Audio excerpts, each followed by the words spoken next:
How's the bird? The bird is out, dog. I made sure to take it out of the house. It was actually two birds. I took one out, and then the other one, I didn't know where it was. It was hiding, and then now I had to find it. And, yeah, it was a mission. But just when I Yeah, was sitting down, that's when it appeared again. I'm like, yeah. this bird is playing games with me. This one. Anyway, hey everybody, it's Mr. Extraordin again with yet another video. I'm not alone this time. I'm joined by the guy who was able to bring Aladdin Ekasi, the guy who was able to show us a neighbor who stole Oros, and yeah, it became a whole thing. Police were looking for him left, right, and center. Even the police commissioner was involved. The guy who showed us how Batman uses ATM, Sekasi. Basically, the founder of Think Ahead Comics and a cartoonist. I think he has done some work for the Daily Maverick, but he will tell us a bit more about all of that. Bro, thank you so much for accepting the invitation, man. I'm a fan of your work. I've loved your work for some time.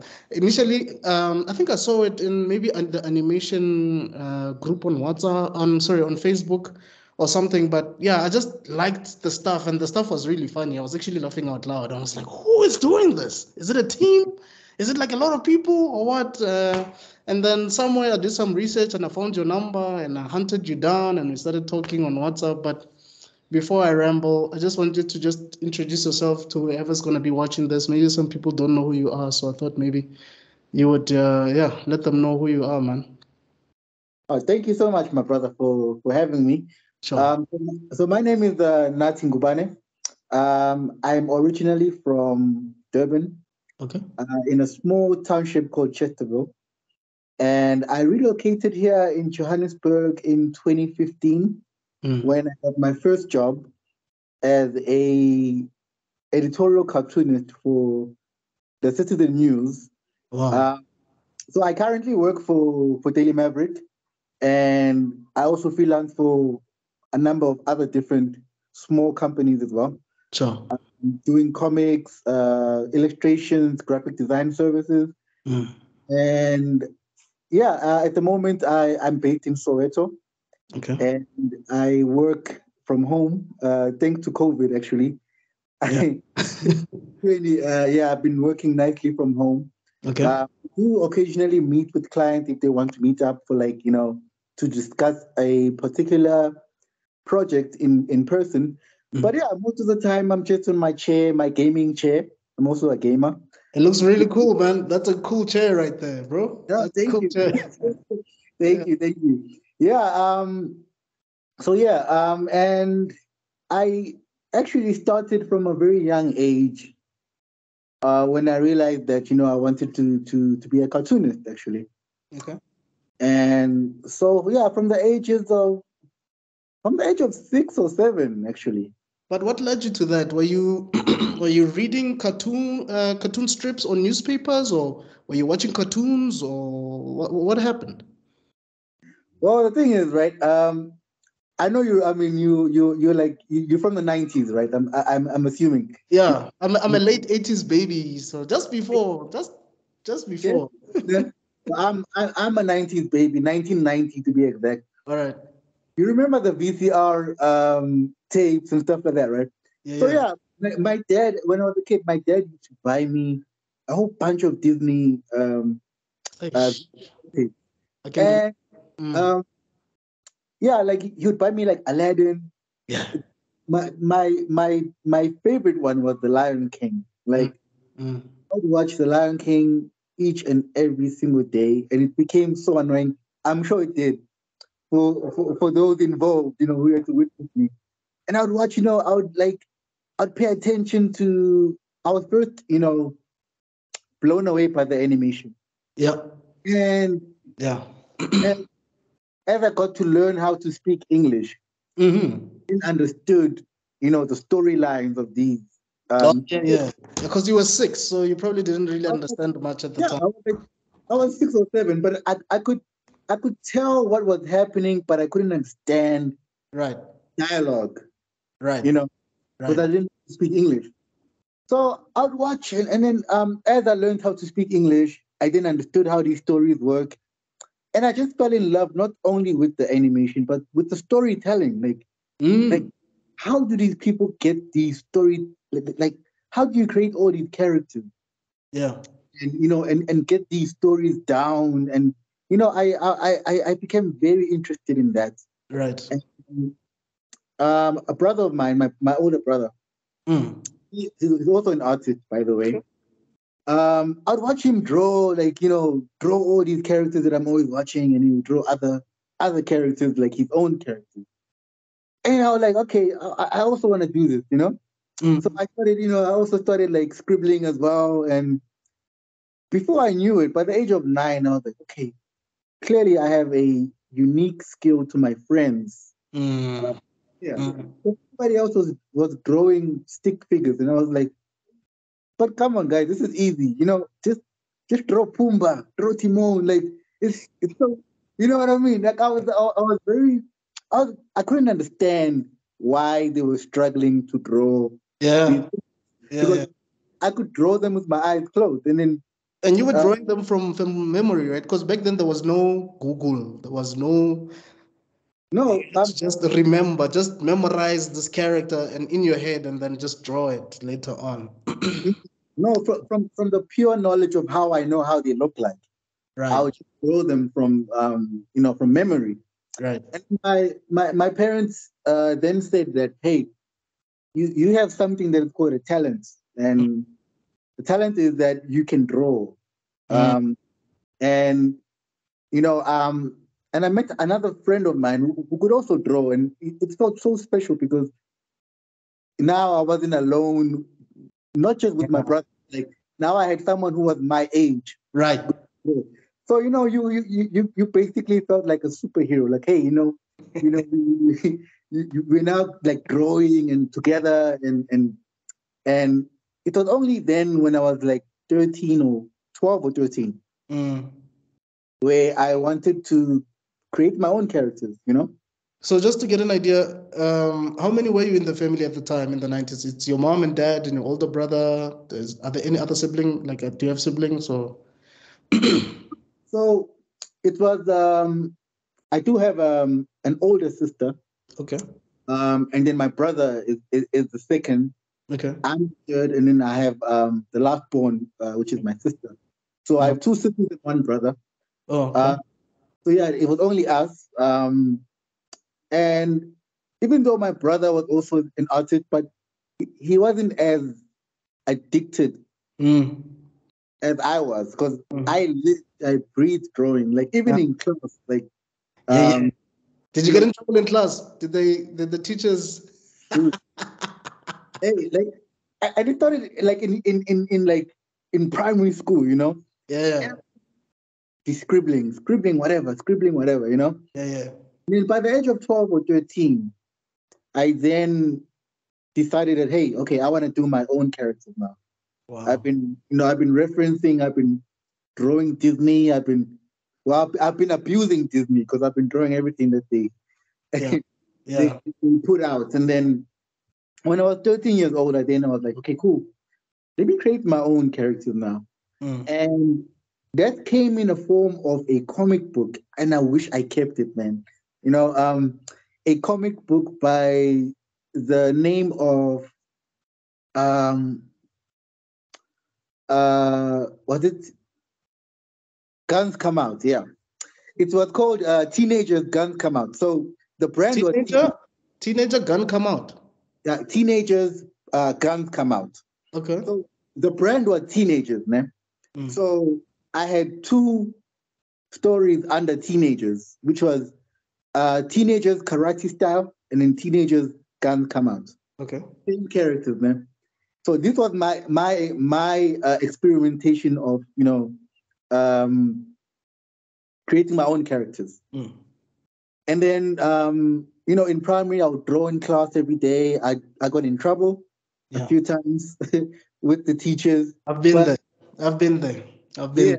yeah, Yeah. I got I got in trouble with the teachers, and luckily, fortunately, I like to refer to myself as I'm a bit smart, so it's fine. So I passed my grades, at Sure, least as soon as I passed my grades, sure. that's I ended up drawing like my teachers as well. I draw my teachers, I'll draw my classmates, and then by the time I got to like 15 years old, um, I started drawing events that happened in my school, like Oh, wow. any like political events that Mm, happened in school. I'll just draw, and I'll stick all these images on my library notice board right. um, at the school, and everybody they will go past the library, Mm. stop and just read these cartoons, and I always try to be funny. I was like, like, is that? Yeah, I'm there. I'm listening. No, I heard something in the back. So I always try to be funny, right? Right. And humor is subjective, and it's very difficult. So Yes. that was my early take on humor. Mm.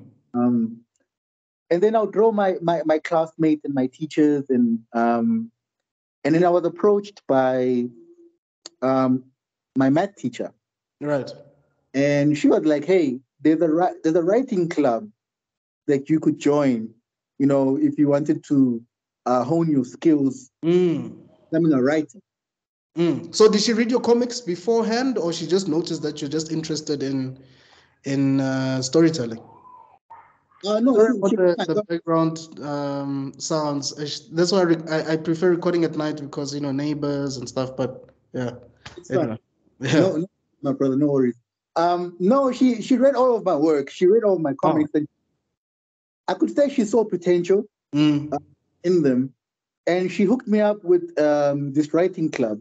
Mm. Um, she first spoke to my librarian because she was more in tune with writing clubs. So she got me together with my librarian. We got to know each other. I joined this writing club. Every weekend, she would fetch me to take me to this writing club, Mm.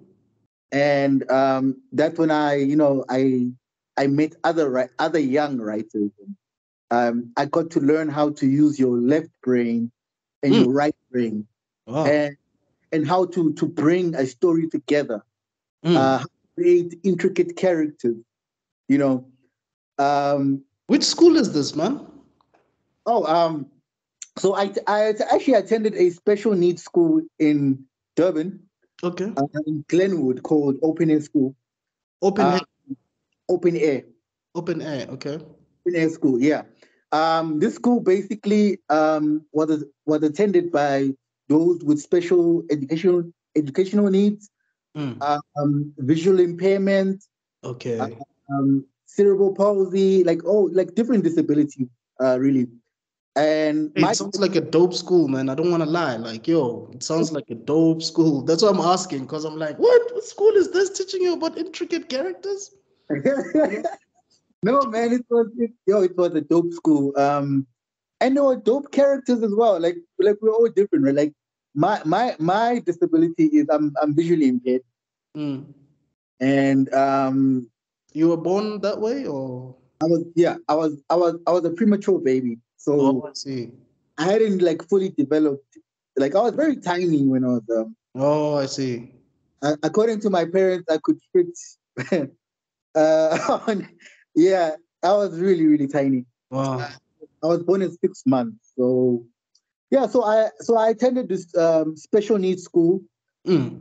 cater to my visual impairment. Right.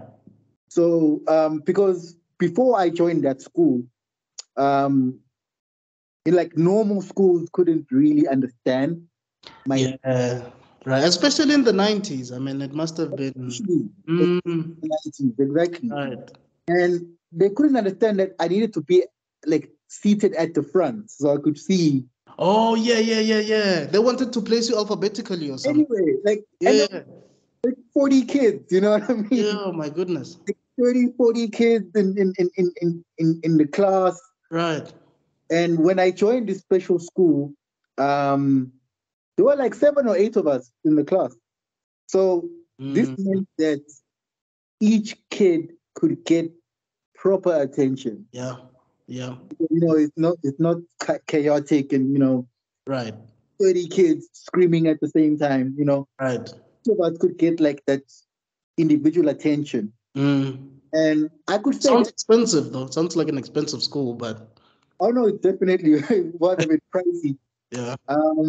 But it's really helped to quickly make me realize what I want to do.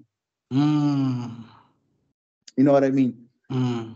And so when I joined this writing club, I then, I met other writers and then we started writing.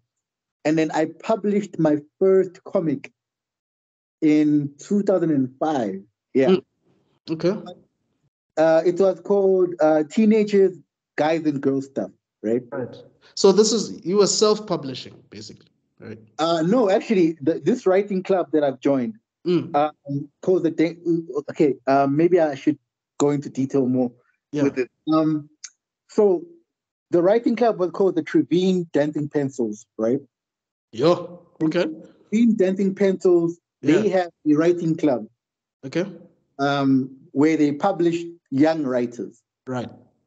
So when I attended these writing sessions, I then created a comic story based on myself Okay. and my friends and my girlfriend at that time, because everything had to be, you have to Yeah. be inspired by those that you know and the Yeah. people around you. I think I remember you uploaded some WhatsApp status of some of the drawings you did back in class, Yeah. like sketches actually of teachers or the people that like just funny panels or sometimes political, but there was a bit of satire in there, right there and there. Yeah, I remember those. Mm. Yes, yes, yes. No, those are my early works that actually shaped my future because fortunately for me, I knew exactly what I wanted to Yeah, be. yeah. Unfortunately for most of my peers, they were struggling to Mm. find, To find you know, themselves. yeah, to find themselves and find Mm. that career path. You know what I mean? Yeah, And for me, I had a supportive um, family, right. supportive friends, supportive teachers. Which is a good thing because I know it's not a lot of black families that understand that their child wants to just draw for a living. Like that's not a thing that they would support so easily because they want you to be a lawyer or a doctor or an accountant or something. So when you say you want to do cartoons, they're like, what? So Exactly. yeah, so that's great. Shout out to your parents for that. No, of course, and of course, no. Shout out to my parents. Because I remember with my extended family, they were like, "Why don't you be a teacher? Why don't you be a lawyer?" I'm Mm, like, exactly. "No, Exactly. I don't want to be none of that." And they Yeah. were like, "Oh, being an artist doesn't pay." Yeah. And you know what I mean? Like, Yeah. Yeah. you're just wasting your time. You're wasting your brain. I'm like, no, this is Right. what I. And for me, it didn't really matter what they said. My Yeah. extended family, as long as my immediate family, Mm, my siblings, my parents right. supported me. Right. You know, so it didn't really matter what anybody else from that family unit said. Mm, Outside of that family unit said, yeah. it didn't matter. And that really helped me because it made me become more comfortable Mm, and and and just pay attention to other people who were doing the exact same thing that I was doing. right. You know, that's when I started following your Zapiro, your Betul Mangena, Spisoyalo, Dr. Jack, John Curtis, Temba Suela, Caps Ngati, basically all of the Wilson Mkopozi. Hmm. Um, I only know Zapiro. The people that you've mentioned, I think there was a name that you mentioned that I think I'm familiar with, but these names I'm not familiar with them. But it's a good thing that you're mentioning them. I'll yeah, definitely yeah, check yeah. them out. No, no, no. These are our cartoonists in South Africa. These are our Yes. South African cartoonists. Yes. And Did you mention the creator of Madame and Eve somewhere there? Rico, Rico is the creator of Madam and Eve, but he works with Stephen Francis. Stephen Francis is the writer. Oh, I Uh, see. So it's a duo. yeah, and then Rico is the illustrator Mm, of of the comic. And Gavin Thompson, the creator of Mama Taxi and TrekNet, um, pretty much all of our cartoonists in South Africa, I follow all of them. Even the creator of Speedy. You remember Speedy growing up? I remember Speedy. I think it's Derek Nesbitt, the great Speedy. I think so. Okay. Apologies if I'm getting the creator wrong, but yes, I remember Speedy. He used to appear in the Sowetan, no, Daily Daily Sun. Sun, yeah. Daily Sun. Yeah. Yes. I used to read those comics almost every day. Yeah, me too, bro. Me too. Daily Sun was affordable back then. I think it was like a rand or something. Yes, bro. It was affordable. It was affordable. And they also had an illustrator by the name of Sizwe. I never knew, man. I never knew that guy. Like, I've always wanted to meet Sizwe. He would like illustrate these bizarre Daily Sun stories, man. You know, Togoloshe under my bed. Yeah. Right. And I would just like, I would look at these illustrations and I would just read these stories and I would just laugh and I would think, no, man, this is so cool. I would love to do something like this, you know? So I made sure that, I inspired myself by looking at what these cartoonists were doing. Right. And that's when I started, implementing stuff that was happening in my school. Okay. Like what you said when you saw some of my my early cartoons of my teachers and my classmates. For me, that was like I was practicing Oh, to be an editorial or political cartoonist. Right. But I wanted to first train myself with what is happening in my school. Use that and draw something about that before I even get to your Thabo Mbeki, your Zuma, your Ramaphosa. Before I even get there, you know what I mean? Yeah. But we were talking about the comic that I first published. Ne? Yes. Yes, under the Dancing Pencils writing club. Right. So unfortunately, with that comic, only the cover was good enough. Ne? Was clear enough. Okay. But since I'd drawn everything with pencil and I'd written with the pen, like the speech bubbles were written with the pen, the printing was absolutely disastrous. Like you could hardly see what was happening in that comic. Because the sketches were disappearing, right? The disappearing, you know what I mean? Right. And I have it actually. I have it somewhere here. So that was like my first published work. First taste of my, publishing my own work. And then a year later, 2006 or 7, I then decided to try out my take on writing a novel. Okay. Right? Only the cover was the only illustrated part, but the rest was just, it was like 100-page novel. Oh. Yeah, it's a book based on my friends again, and me as the main character. How was that like, though? How was the process of writing a novel? So it was quite challenging because it's easier to draw pictures, Yeah. And write bubbles and everything. So now I had to get into fleshing out characters with different characteristics and how they connect, how they all connect in that world. Right.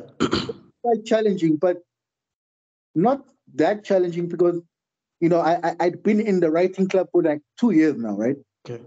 So I'd known how to structure my characters, how to write interesting descriptions for locations, and supporting characters, how to write interesting supporting characters as well. So I then based everything that I knew in my life.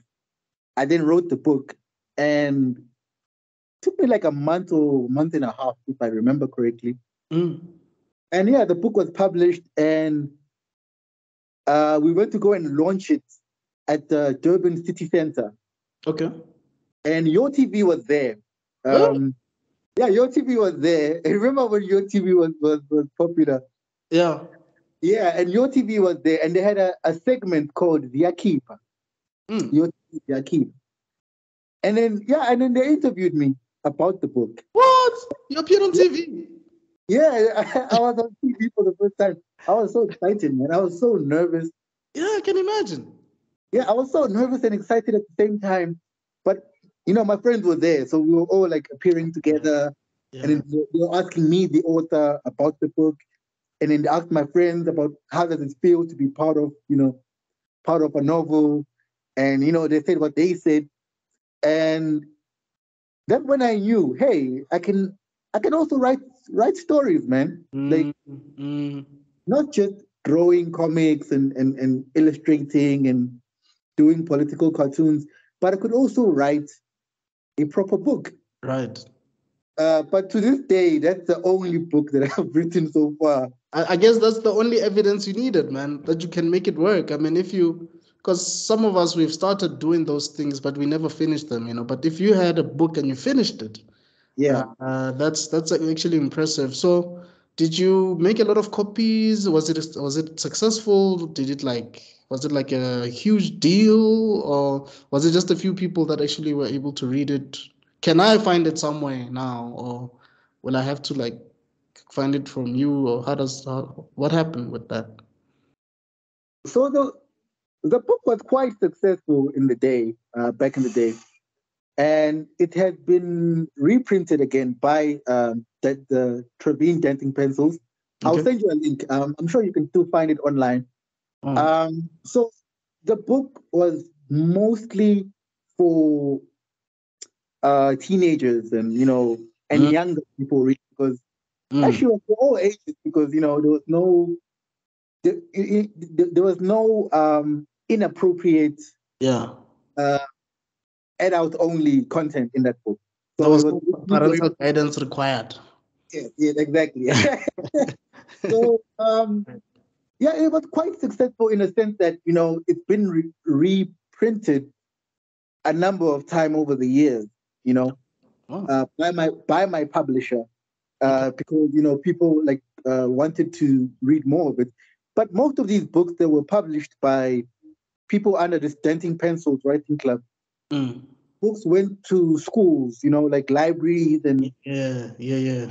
classrooms, just just to get kids to be inspired to To also read.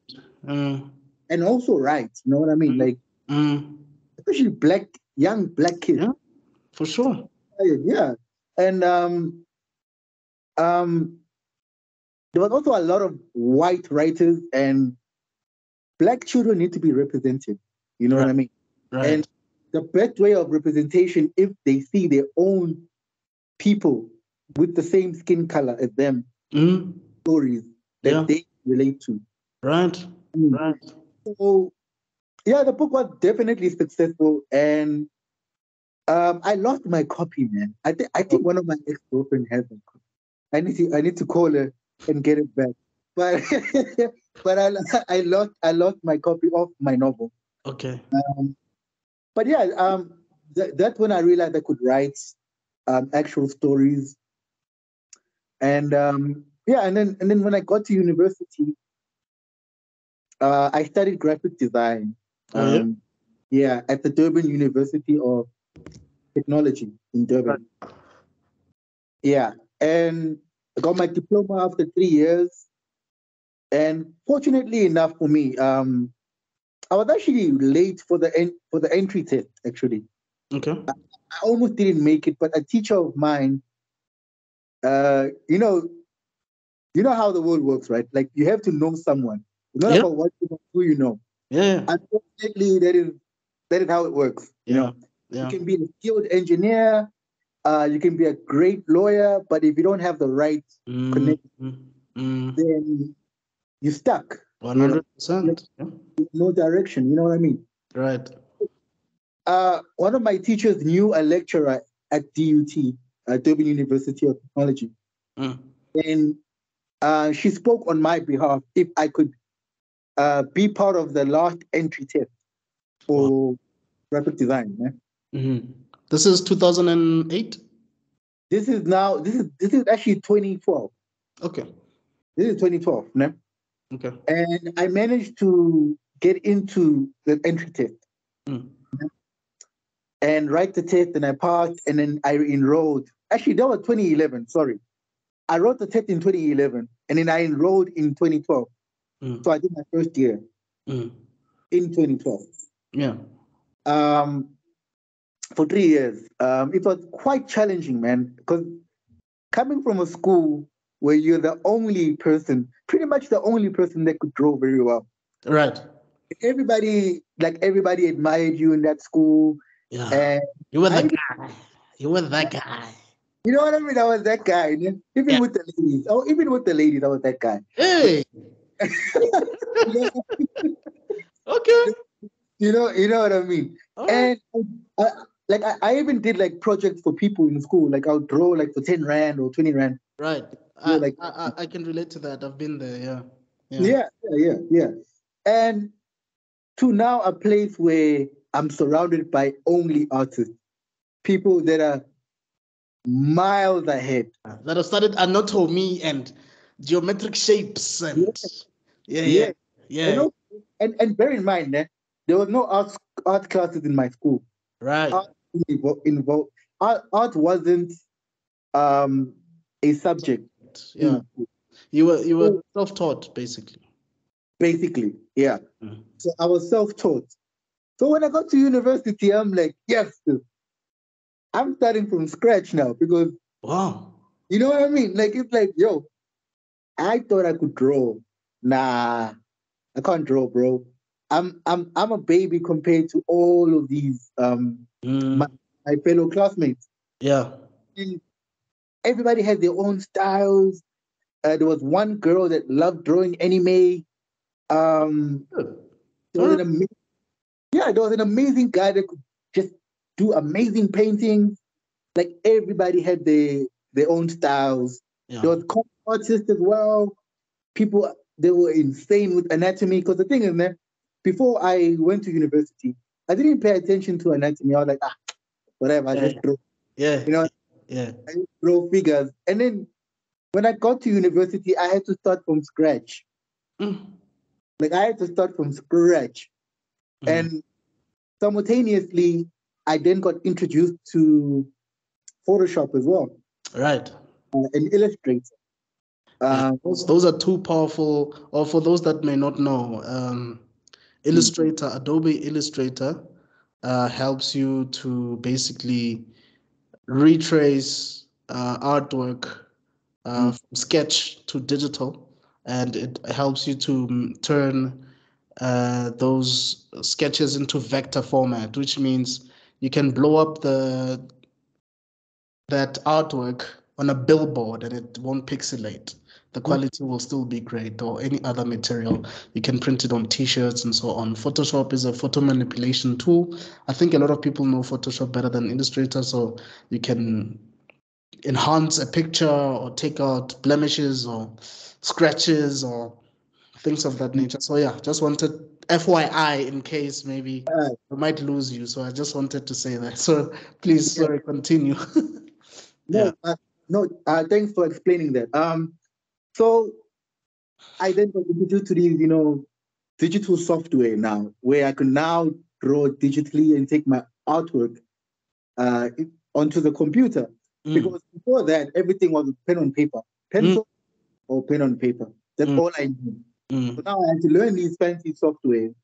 And at the same time, drawing classes, we would draw the human anatomy. So we had classes where we draw nude models. Right. So the nude models will come in. No, not photos. Live nude models. Yes. So they would come in and then they would sit nude. Yes, they would pose nude, and we would like be on like we had this big hall in my university where the model would sit in the center, and then we would sit in a circle. Oh yeah. With our drawing boards, with our ISOs, with our drawing equipment, and we had a few classes where we had to draw this model in 1 minute, and then you have to draw her in 5 minutes, and then you have to draw her in 15 minutes. So obviously, with 1 minute, you have to draw the figure as quickly as possible. As quickly as possible, yeah. Yeah. So it won't be as complete. And then with 15 minutes, you can draw a more refined, a more complete figure. So all of that was new to me. I was like, yo. And then I would just look at all of my fellow classmates. And I was like, yo, these people did class, like they did art in classes, you know what I mean, in their schools. I didn't. Did you feel like giving up at one point? No, I felt inspired. I was like, no, man. I was like, yes, I thought I could draw. I thought I was the only one in Durban that could draw. You know what I mean? Yeah.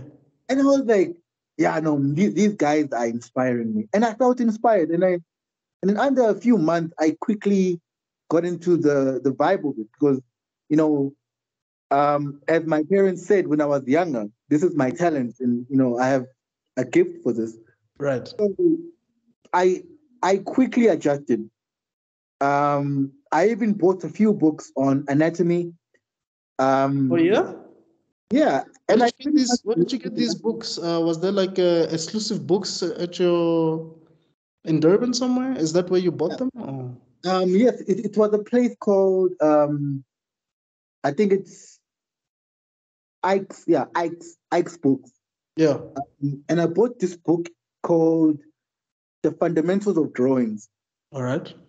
Where you could learn how to draw anatomy of humans, animals, anything really, environment. And I also lived in the library as well. Yeah. I lived in the library. Like on a Friday afternoon, I'd be in the library, and then my classmate would be like, "Hey man, let's go. There's a club. We're going to this one club. Let's go." And I was like, "Ah, no, you know, I'm." Oh, so you were staying by the university, like a residential thing. You were not actually traveling back and forth from university to your home.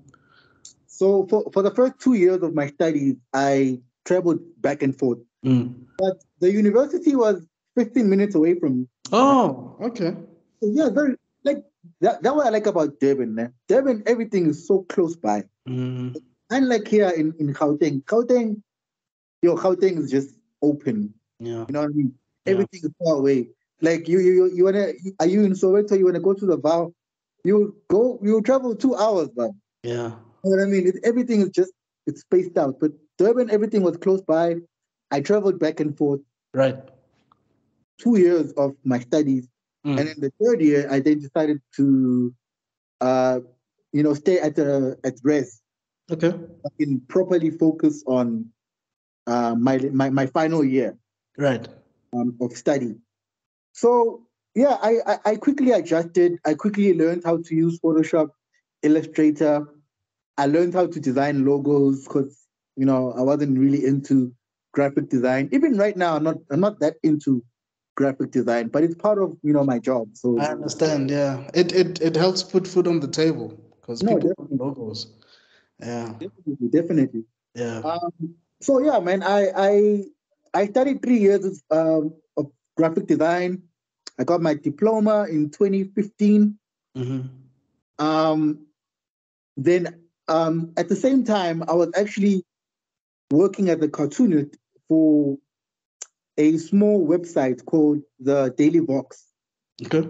Because the Daily Vox was founded by a good friend of mine. He's a journalist by the name of Azad Essa. Ne? Okay. So yeah, he brought me in to do cartoons for the website, the political website. Then when I got into drawing Abu Zuma, Bigikele, all of these other politicians, man. Helen Zila, see my money. I then started practicing caricature, how to get their features right, and contribute as a cartoonist in South Africa. This guy was he a friend from high school, or did you find him at university, or? Actually, his mom actually taught me in my school, man. Oh.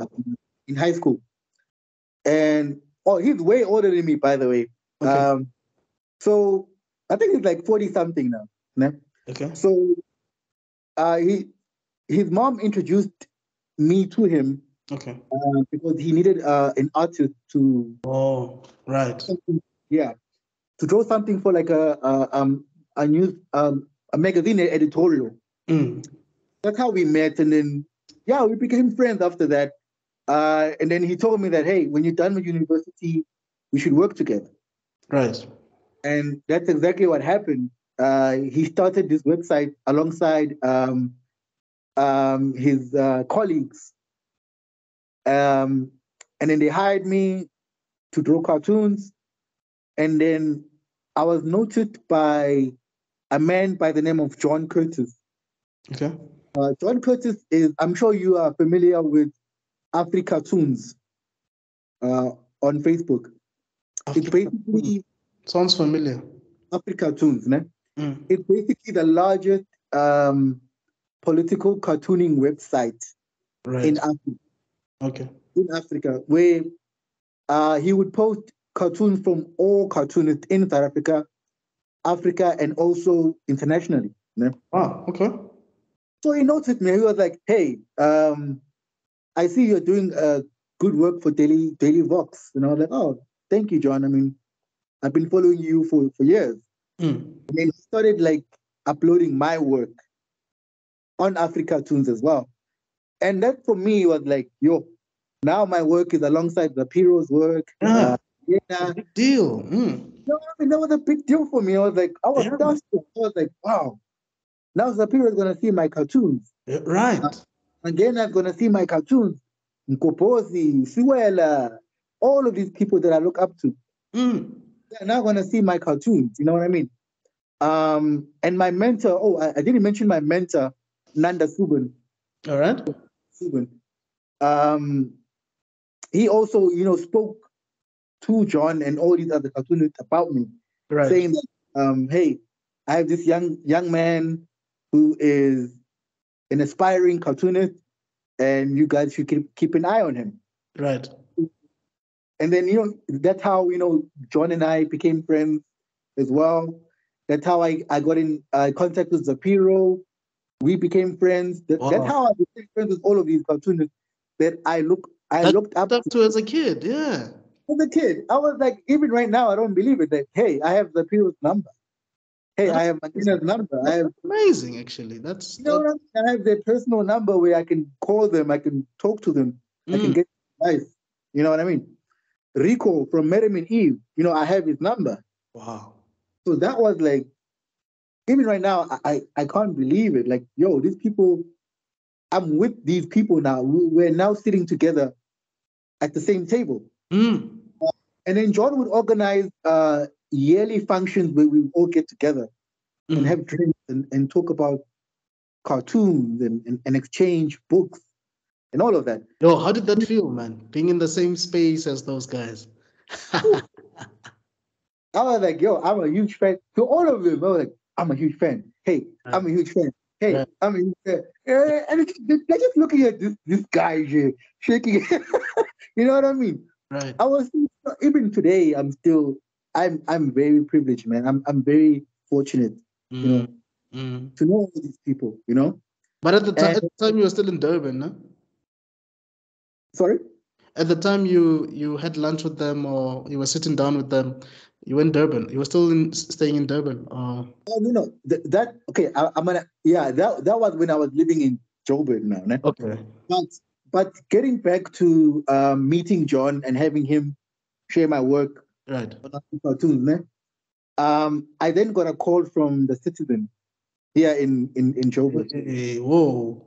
and then they were like, "Hey, we're looking for a young cartoonist to work with our senior cartoonist, which Mm. is Temba Suela. Temba Suela is also one of the people I looked up to, Mm. and I was like, these people are contacting me.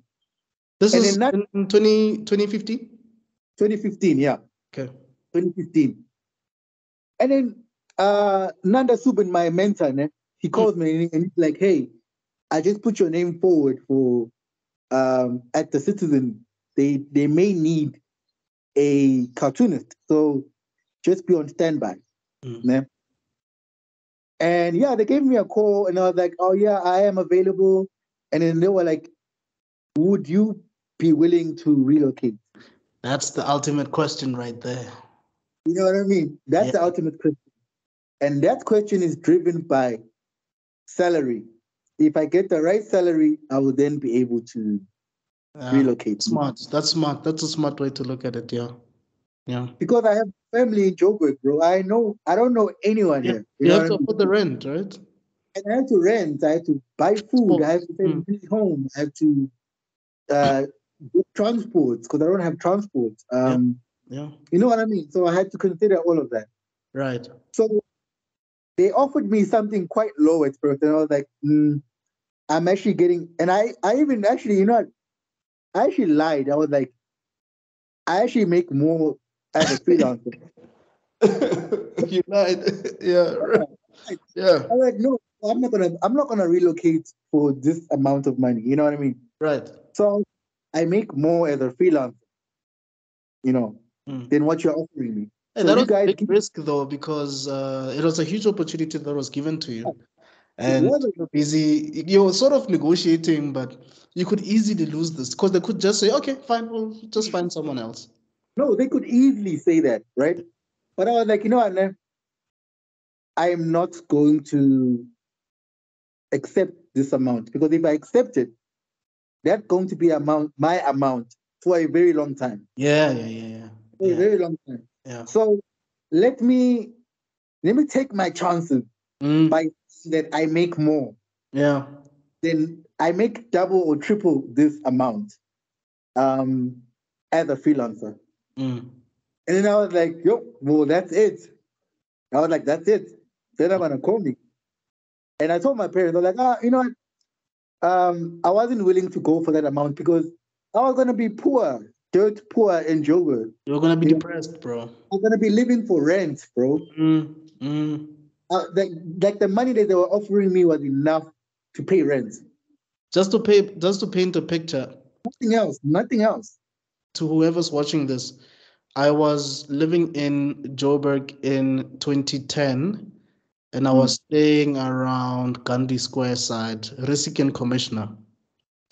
And the rent for a bachelor at that time in 2010 was around 2.5. That's a bachelor in 2010. 2010. Yeah. So I can only imagine how much rent costs in 2015. And I'm assuming it was a bachelor as well. For the bachelor. Must have been way higher than that. Or like 6 grand. Yeah, you see, for a Five, six, bachelor for a in the bachelor. CBD. Yeah. And I had to be closer to where they are because they Yeah. were located at Industrial West, no? Okay. By Westbury, just before you get to town, Mm. by Henry Joseph Hospital. That's where the area is, no? Okay. And I had to find a place that is closer to them. Yeah. So Smart. obviously, that was going to be a bit pricey. That's You smart. Yeah. know? So I lied. I was like, you know what? I make more as a freelancer, so like I'm unfortunately I cannot take this amount. Mm. And they were like, okay. Then I went to my parents. I was like, I don't know. That's it. That's the opportunity. I'm Right. gonna call the center and I'll tell them that hey, listen, they offered me this, and then I rejected it. But I don't know what happened at that time where I wasn't able to call him. I think I was distracted by something. Okay. And then 2 weeks go by, I get a call like, hey, okay, we're willing to give you this much that you make every month as a freelancer. And I was like, Wait, okay. was it the amount that you put on the table, or was it more, Yeah. or was it less? That was the amount I put on the table. Wow. Wow. How did you And then feel, bro? we're able to, we can give you that amount that you make as a freelancer. How And did you feel? I was lying. Yeah, yeah. But I how was did you feel? Like being told this, like, and it's the citizen. Obviously, they won't screw you over because it's a reputable business. But I'm sure you must have felt, you know, you must have been over the moon, man, on cloud nine. I was celebrating when I was like, not only am I relocating to a place I've never been before, Mm. Now I have like a decent salary. Now I can, Right. I can send something to my family. Uh, Wow. I can get a PlayStation. Can get a girlfriend. PS4, you know Yeah. what I mean? Yeah. You know what I mean? So Right. I can afford it. I can afford girlfriend allowance. You know what I'm saying? Yeah. Right. Right. You know what I mean? So Yeah. so it was. I think it was August that they sent me that offer. Ne? August And 2015. 2015, August 2015, Right. and I was scheduled to start in September the first. Yeah. Well, okay. Okay. So So you had a few days to sort I, yourself out. I had like 15 days because it was around the middle of October. So now I had like 15 days to sort out my stuff and relocate. And my dad was like, "Hey, listen, you've never been to Joburg. Yeah. I've never been to Joburg. So let's go together. I'll go with you. Let's get your stuff. Yeah. Let's go and find a place to stay." I made a phone call around a few places, but they were so expensive. And then there was this one place that I was booked for a viewing, ne, Mm. to show up and view the location. Mm. And I get to the address, ne, it looked like the place had been closed for 10 years. It looked dodgy, bro. It looked dodgy, bro. And now my dad and I are here with these suitcases, and now we're like stranded. We're like, this is Did you come like with a buggy? You know how parents usually they rent out a buggy and there's like your bed there and this and that, or did you just come up with like you packed very small, light, come with a taxi or your father's car, something small, fits in a boot? Oh, we actually traveled by bus. wow. Yeah. So I had everything that I've owned Yeah. with me, except for my bed, because I can't bring my Yeah, bed. you can't bring a bed in a bus. Yeah. Yeah. So I had to buy a new bed when I get here, right? Right. So yeah, we traveled by bus during the night. We arrived at Park Station at like 5 a.m. in the morning. Mm. We then went to Florida. This was in Florida, by the way, Okay. in Rhodoport. Mm. Uh, going to view this place that Right. I booked for a viewing. That Mm. was dodgy, bro. It looked like nobody lived there. Yeah. Nobody lived there, and I was like, yes, were we scammed? Like this person was lying to us, ne? And I Mm. tried to call them, ne? And they didn't pick up anymore. Wait, did you give them money already? No, no, no, no. Oh, thank goodness for Like, that. All no, right. nobody. Okay. Luckily, I was, and then it made me realize, like, what was the whole purpose of lying then? If you're not going to take the money, Mm. purpose of you saying that, hey, come for a viewing. If you're not going to take my money, and then I'll come for the viewing. You know what Mm. I mean? So I was like, the people were just playing games. So while we were going up and down, my dad and I, in Florida, we've never been to this place before. We've never been to Gauteng. Mm.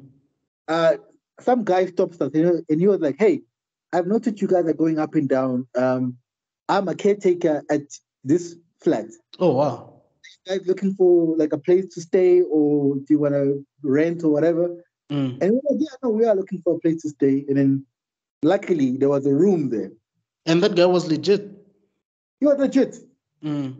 He was legit. He was even in that overall, that uniform, with Trafalgar. It was written Trafalgar. Oh wow. And I was like, okay, I know Trafalgar because I was Yes. looking at places. Right. I could recognize the logo. So I was like, It'll oh, it's it'll definitely. definitely pop up. Yeah. So yeah, we went into this flat. He showed me the room. He brought me the lease. I then settled down. Um, and then yeah, and then my dad the following day he made his trip back to Durban. Mm. And then I started at the Citizen with one of the cartoonists that I've admired since I was like 13 years old. Mm. And I couldn't believe it. I was like, yo, I'm working Oh, side this to this is the senior cartoonist that they were mentioned side. that we're talking about. Temba Suela. Okay. And I was like, he's from Durban as well, by the way. Oh, even better. Even better.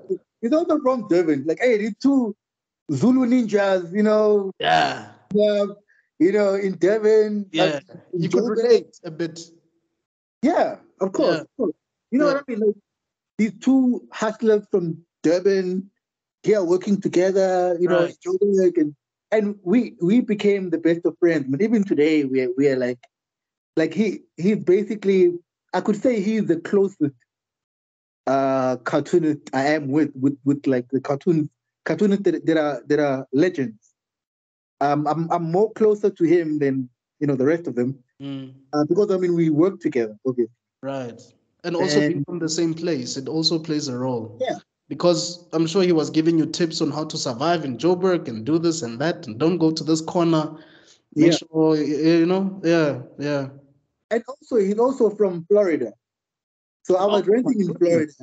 and he's Ah, also in Florida. He that's has a good property. engineering right there, bro. That Mm, was good engineering, straight up. Yeah. just everything just aligned. I don't know, man. Like I can't really explain it. Like everything just aligned together. Like Mm, mm. he's also from Florida, the exact same place where I'm renting. Right. Um, and then he was like, "Hey, man, let's travel together. I have a car.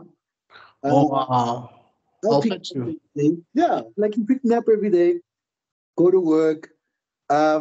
What I love about being a cartoonist is that we make fun of people, not Yeah, just drawing, yeah, but just by talking. Like, hey, you see that guy's shoes today? It could be a nice cartoon, man. It yeah, could be a nice cartoon. You know yeah, what I mean? Like yeah. that kind of thing. So I got a sense of what it means to be a cartoonist from one Mm. of the people that I looked up to. Right, You know what right. I mean? And while I was working at the Citizen, I created this character called hashtag the goat. Okay. Yeah. So I would do like these comics um, with the goat, and he would like comment on political stuff or Mm, whatever is happening in South Africa. mm. The comic ran on the newspaper, so printed at the Citizen. Okay. And dude, like I don't know, man. I don't know how to explain the feeling of having your work being published by a national newspaper. Like it's crazy, man. You know Mm. what I mean? Like everybody in the country is looking at your work. Right. You know what I mean? Like Yeah. you cannot describe that feeling. Like that is Mm, like it's mm, beyond blessed, man. It's beyond blessed. You mm. know. And then I quit in 2018. So you've been there for 3 years or so, if I'm not mistaken. 2.5 years, Two and man. a half, all right. Two and Oh, a half years. started because you said you started in September, yeah. September Yeah. 2015, Yeah. to April 2018. But I know you're gonna ask me about Think Ahead Comics, man. Yeah, yeah, yeah. But the question that I actually want to ask you now is, did you have a backup plan? Did you think of going to another newspaper, or did you? I mean, you still have to pay rent. You still have to buy food. Yeah. Did you already think of where you might go before handing in that news? That resignation letter, or you just said, you know what, I'll just see, I'll just see what happens Mm. as the days go by. What was the plan? Oh, okay. So I definitely wasn't stupid.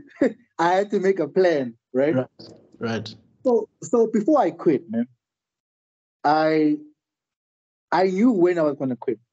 Okay, okay. Yeah. So before I did that, um, because around this time I had my own, I like gotten my own place now. I'm no longer renting anymore. So I have my own place. Oh, My own, you bought. yeah. Okay, all right. So I had to think about that and bond and all of that and Sure, food and sure. how to survive and stuff. So I started assembling a few clients, more clients. Mm, mm.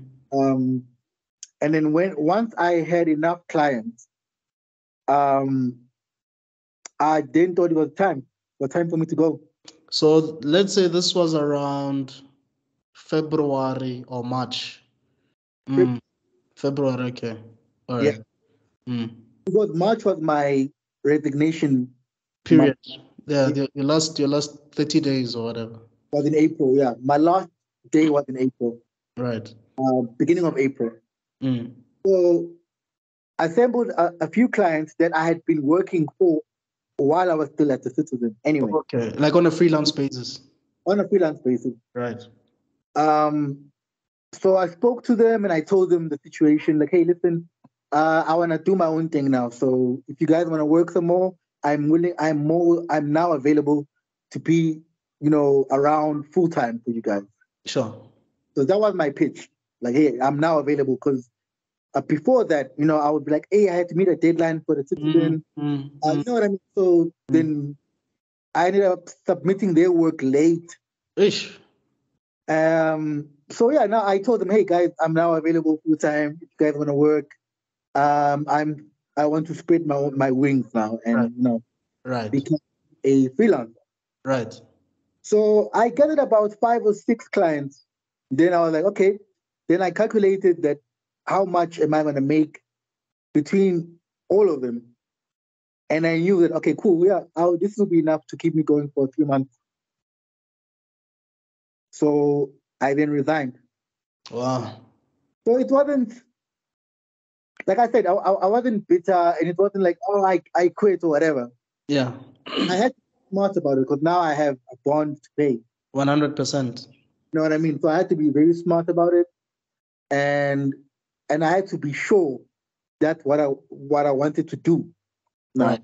Right. And I took that decision. My parents were not thrilled about it, but I had to do what I had to do, man. Sure. Yeah, I had to do what I had to do. And getting on to Think Ahead Comics, man. Yes, sir. I actually thought about Think Ahead Comics while I was still in university doing my second year. Okay. That was 2013, my second year, né? And I opened a page on Facebook, and then I just uploaded everything I was doing at school. Sure. My old cartoons as well, the cartoons for Daily Vox. I started uploading them. So that was Think Ahead Comics. And then when I quit, I then thought, hey, listen, I'm now a freelancer, so I can now focus more on Think Ahead Comics, you know? And I registered the company. Right.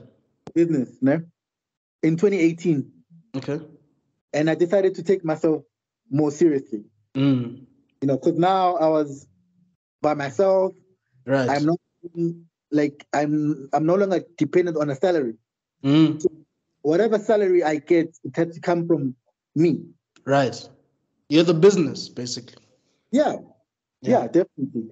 So yeah, I then started trading at Think Ahead Comics, and I gathered more clients under Think Ahead Comics. And then my old friend Azad, né, getting back, he came back and he was like, hey, let's publish a graphic novel together. Wow. Okay. So we created a graphic novel in 2019. All right. Called Ngubane, né? Okay. What does that mean? The Hills. The Hills, all right. The Hills, yeah. So it was called Ngubane, Place of the Hills, né? Basically a story about an old woman had lived through apartheid, and she's telling stories of apartheid and of her experiences during apartheid to her grandchildren. All right. So that was the graphic novel. 2018, 2019. That's how we got back working together again. Okay. And then in 2020, né, we then decided to collaborate again. Okay. Where I would write a children's book. Né, called Duma Says. Based on COVID-19 and, basically telling kids how to stay safe and to encourage them to read and to right and basically to protect themselves from COVID. Sorry about that. Yeah. No worries. And that blew up, man. It blew up. That book, that children's book. Yo, I think I saw some of your sketches of Dumas's on your Facebook page. Yeah. yeah. So it blew up, and then our initial idea was to write a children's book and make it freely available Right. to kids during COVID-19. Right. Yeah? Mm-hmm. And that's what we did. It became a PDF. We contacted Department of Health. Mm. They included it in their website as a free download.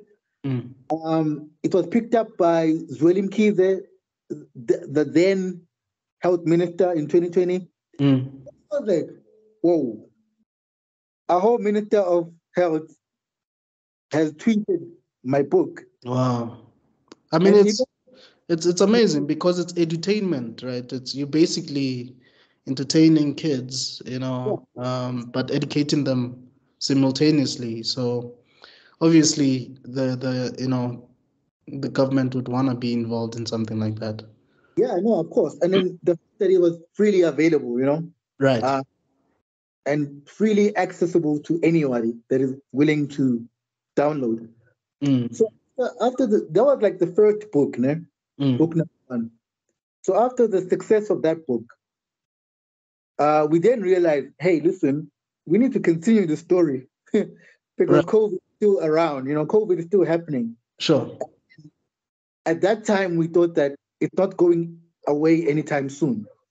As the lockdown days kept on extending, I'm sure you were like, okay, this thing is not, because initially it was 14 days and all of a sudden it's like 100 and something days. You're like, okay, this thing is not ending anytime soon, clearly. Exactly, bro. And it was crazy. If you remember the lockdown, Yeah. it was crazy, man. The army, Mm. chasing everybody. People being found in boots and in people making alcohol from pineapples and it was ridiculous. Yeah. I remember. It was like no cigarettes for those that like smoking. Like, it No was hugging, crazy. no kissing. You remember we had to like greet each other like that, Cholo, nothing. Cholo was like it was crazy, man. And so for the second and third book, we needed like some kind of crowdfunding to be able to print out these books now, right? And Azad then came up with a GoFundMe campaign. Okay. We shot a video, talking about the book, what we wanted to do, and what we wanted to achieve, and how far we wanted the book to go. And where did you publish this video? So that video was for a GoFundMe campaign. So it only went up on GoFundMe. Oh, I see. Yeah, it was a minute-long video. I think that's a requirement for GoFundMe. Like if you're crowdfunding, then you have to state whatever you're looking for, whatever you need under a minute 30 seconds. Okay. Can't be longer than that, I think, if I'm not mistaken. So it went up to GoFundMe. Was part of the campaign. We were able to raise $4,000. Wow. To be able to print out these books, and our aim was to access places that are disadvantaged, where they needed reading material, especially reading material that is representative of the children that are living in those areas. So that was the aim of the GoFundMe campaign. Okay. And we raised $4,000 to get those books printed. We sold a few copies, and then that money, the money that we made from the sales, those then became donations that I would take to my old school, where for persons with disabilities. Wow. So, so you didn't donate the proceeds. You didn't use it for anything. You didn't buy something for yourself. You just took all of it to all of it, to the all school. of the 100% of the proceeds from the sale of the books Obviously, from your side, I'm assuming you guys had to split the the profits. Um, the thing is, when we wrote that book, it wasn't necessarily for profit. It was a passion, almost like a passion project, as you could say. Right. But it became a project that it took off, man. Because I'd gotten 2 interviews from ENCA just for that. Wow. Al Jazeera, one from Al Jazeera, one from BBC Africa, um, Radio 2000. I even forgot some of the other places, but it was wild, man. 2020 was a wild year. Like, so this was like your second phase of appearing on TV, basically, after yeah, the TV thing. basically. Wow, amazing. It grew up, and our aim was to just create a reading material for kids who do not have access to these materials, Right. especially educational material on COVID-19. So since he was in New York and I'm in South Africa, he was also then able to get the books out around the New York and New Jersey area, Okay. places where uh, there are disadvantaged kids. Wow. Wow. You know? So for me, that meant that it went international because 100%. you know what I mean. Like to be able to travel to New Jersey and New York. Yeah. Yeah, you know what I mean. That is like. And those kids could relate to what was happening at the time because everybody was going through this pandemic. It was not just exclusive to South Africa. Everybody was going through it, so it was still relevant to them. Exactly, and what really caught me off guard. Oh, by the way, before I even continue with that, is we actually made Azad came with he introduced me to a friend of his. Her name is Sarwat Malik, ne? All right. And she raised an extra $6,000. Whoa. GoFundMe campaign. Wow. So I could say that's like $10,000 then, right? They raised. So we then were able to print more books. So then more people could have access. So in South Africa, the books were delivered to the Steve Biko Foundation. Okay. A few schools around South Africa, schools that are in rural areas, some urban area schools as well. So that book traveled, man. It's really traveled. And the one that I'm talking about is since I wrote 2 more stories from the first one. So it was then 3 stories in one book. Or you made it a sort of like an what's this? Like an anthology book or just like a compilation of all 3 stories into one. All right. It's basically the same characters, but it's continuous. Right. So 3 stories, né? Right. One thing that stood out is a white kid asked their parents why, because the kids that are in these stories, né, they live in informal settlements. They live in impoverished backgrounds. So the spaces that they coexist are very tiny. And so this white kid asked their parents, why does Duma is the main character. Why does Duma live in a house where his kitchen, his bedroom, his bathroom, everything is there in one room? It's in one space, yeah. It's in one space. Why is that so? And I was like, wow, that's what I wanted to achieve. I wanted kids that are coming from well-off backgrounds, to see the reality of millions of kids. You know what I'm saying? Right. The realities of millions of black and brown kids and how they are living, how they are surviving, right, how they're thriving. You know what I mean? Right. And right. for me, I felt that I'd achieved that. We have achieved that by doing it. So kids can understand, because the thing is, kids kids live in a bubble, and you want to protect kids, Right. especially those kids are coming from elite backgrounds. You know?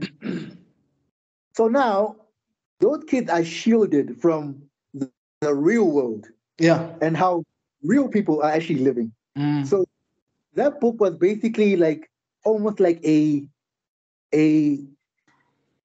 look into how millions of kids in Brazil, in Africa, in Asian countries, how they are living.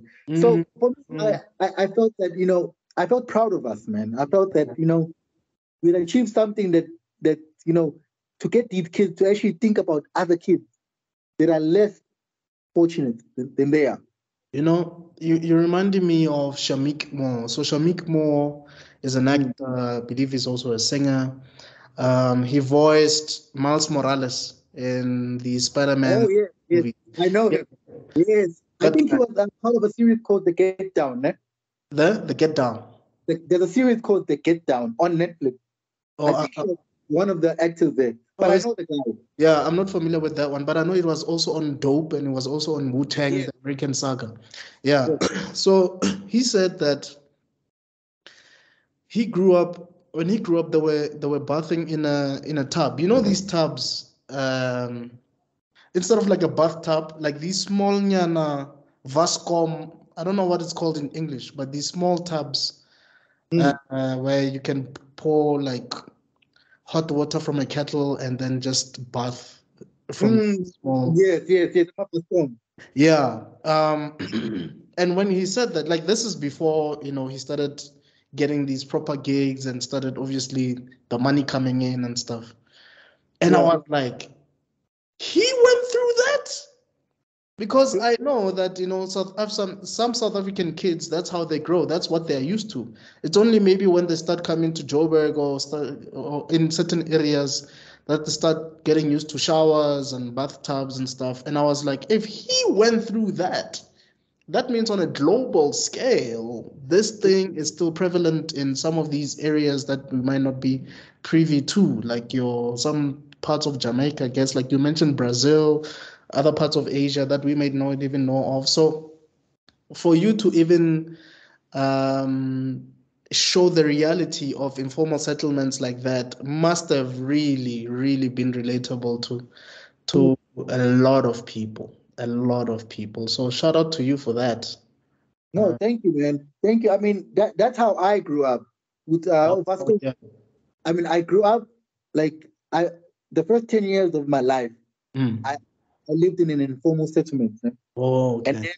then I upgraded to an RDP house. Mm. Yeah. Mm. But the thing that I was writing about in that book is what I went through. Sure. So you Like, are those small subs, I know what it's like. I've so been through. innocent. Mm, Mm. Mm. So, like, I'm a firm believer of telling stories that you know. Yeah. Yeah, Yeah. write about what you know. Right. Right. That's what I incorporated in those books was that I knew that um, it's not only in South Africa Right. where kids and adults are living like this. Right. Brazil, Jamaica, Right. Asian countries, Right.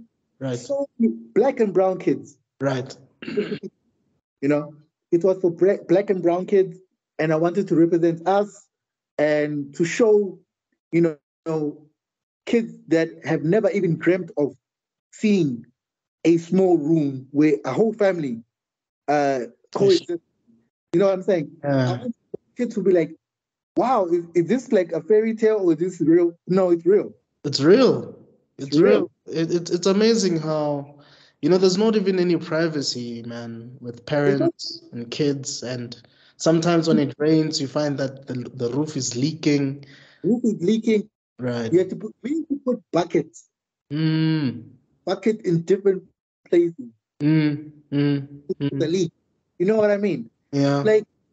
Like there's no electricity, there's no access to the internet, there's no running water in the house. You have to go and line up.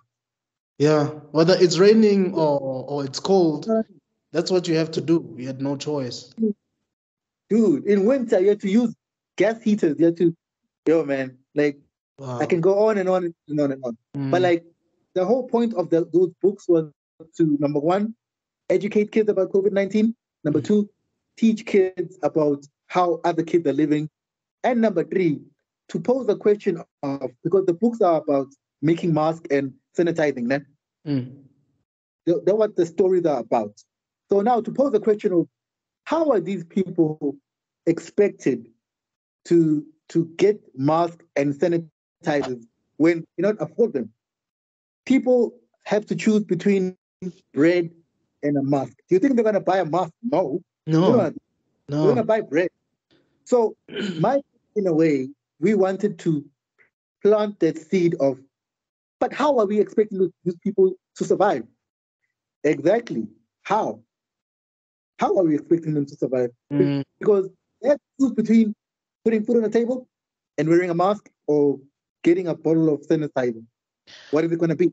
I remember that was a huge conversation amongst people, especially those who basically had nothing.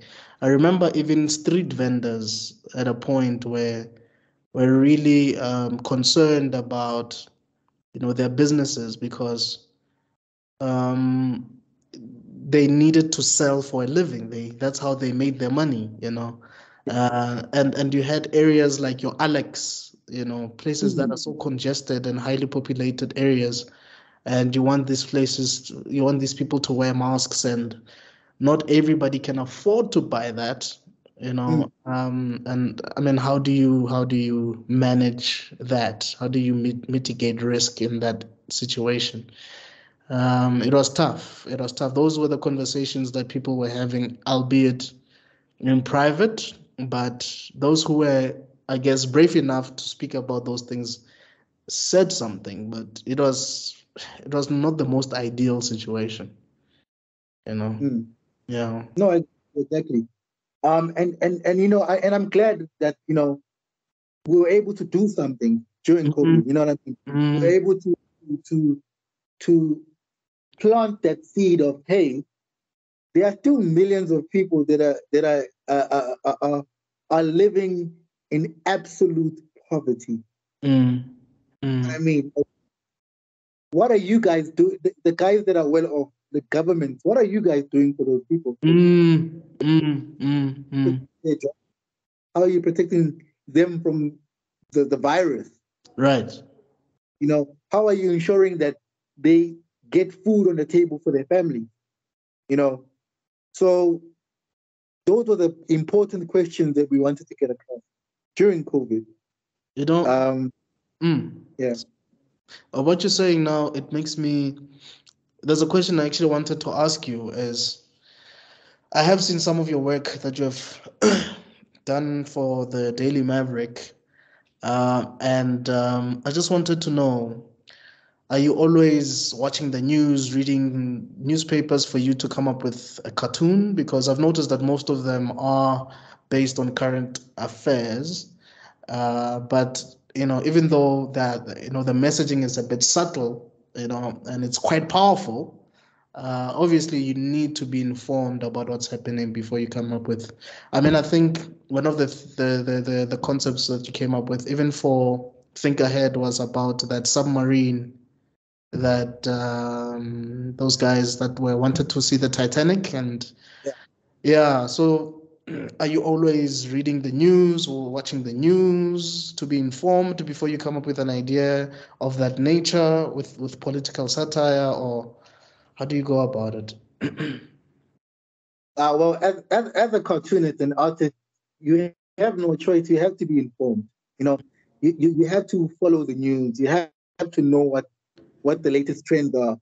You have to see or read what people are saying, what people are talking about. It's the only way, because you cannot be a cartoonist and be ignorant. Otherwise, you're not going to be able to relate people. You are not going to be able to get your messaging across. So when I do work for Daily Maverick, I'm always specifically looking at what they have on their website. So whatever I choose to do is going to go hand in hand with what's already been published by them. Oh, I see. In some instances, there'll be like breaking news stories that they haven't published. Then I will say, okay, guys, this cartoon is then gonna probably break the story, or you guys going to write an article that will go with this cartoon. So it's one of two things: breaking news that haven't been published, I get to do those. Stories that exist in their website, I get to do those. But end of the day, you have to be informed. You have to know what you are talking about, because when you're a cartoonist, you are commenting. You are inflicting your opinion. It's like an opinion piece, basically. You're like a voice to the voiceless, basically. Yeah, Right. exactly. Your opinion and your voice to the voiceless as well. And as a cartoonist, your voice is important, and it's very, very important how you use that voice as a cartoonist, especially in a platform such as Daily Maverick, where millions of people read the news there. You have to be very careful with your voice, and you have to be clear with what you're trying to say. With Think Ahead Comics, I'm a little bit more free, where I can joke, I can I can have fun. You know what I mean? Yeah. That needs space to like, if maybe the news are too depressing, maybe I've been reading the news all day, and I want a bit of a pick me up, then I'll make a joke.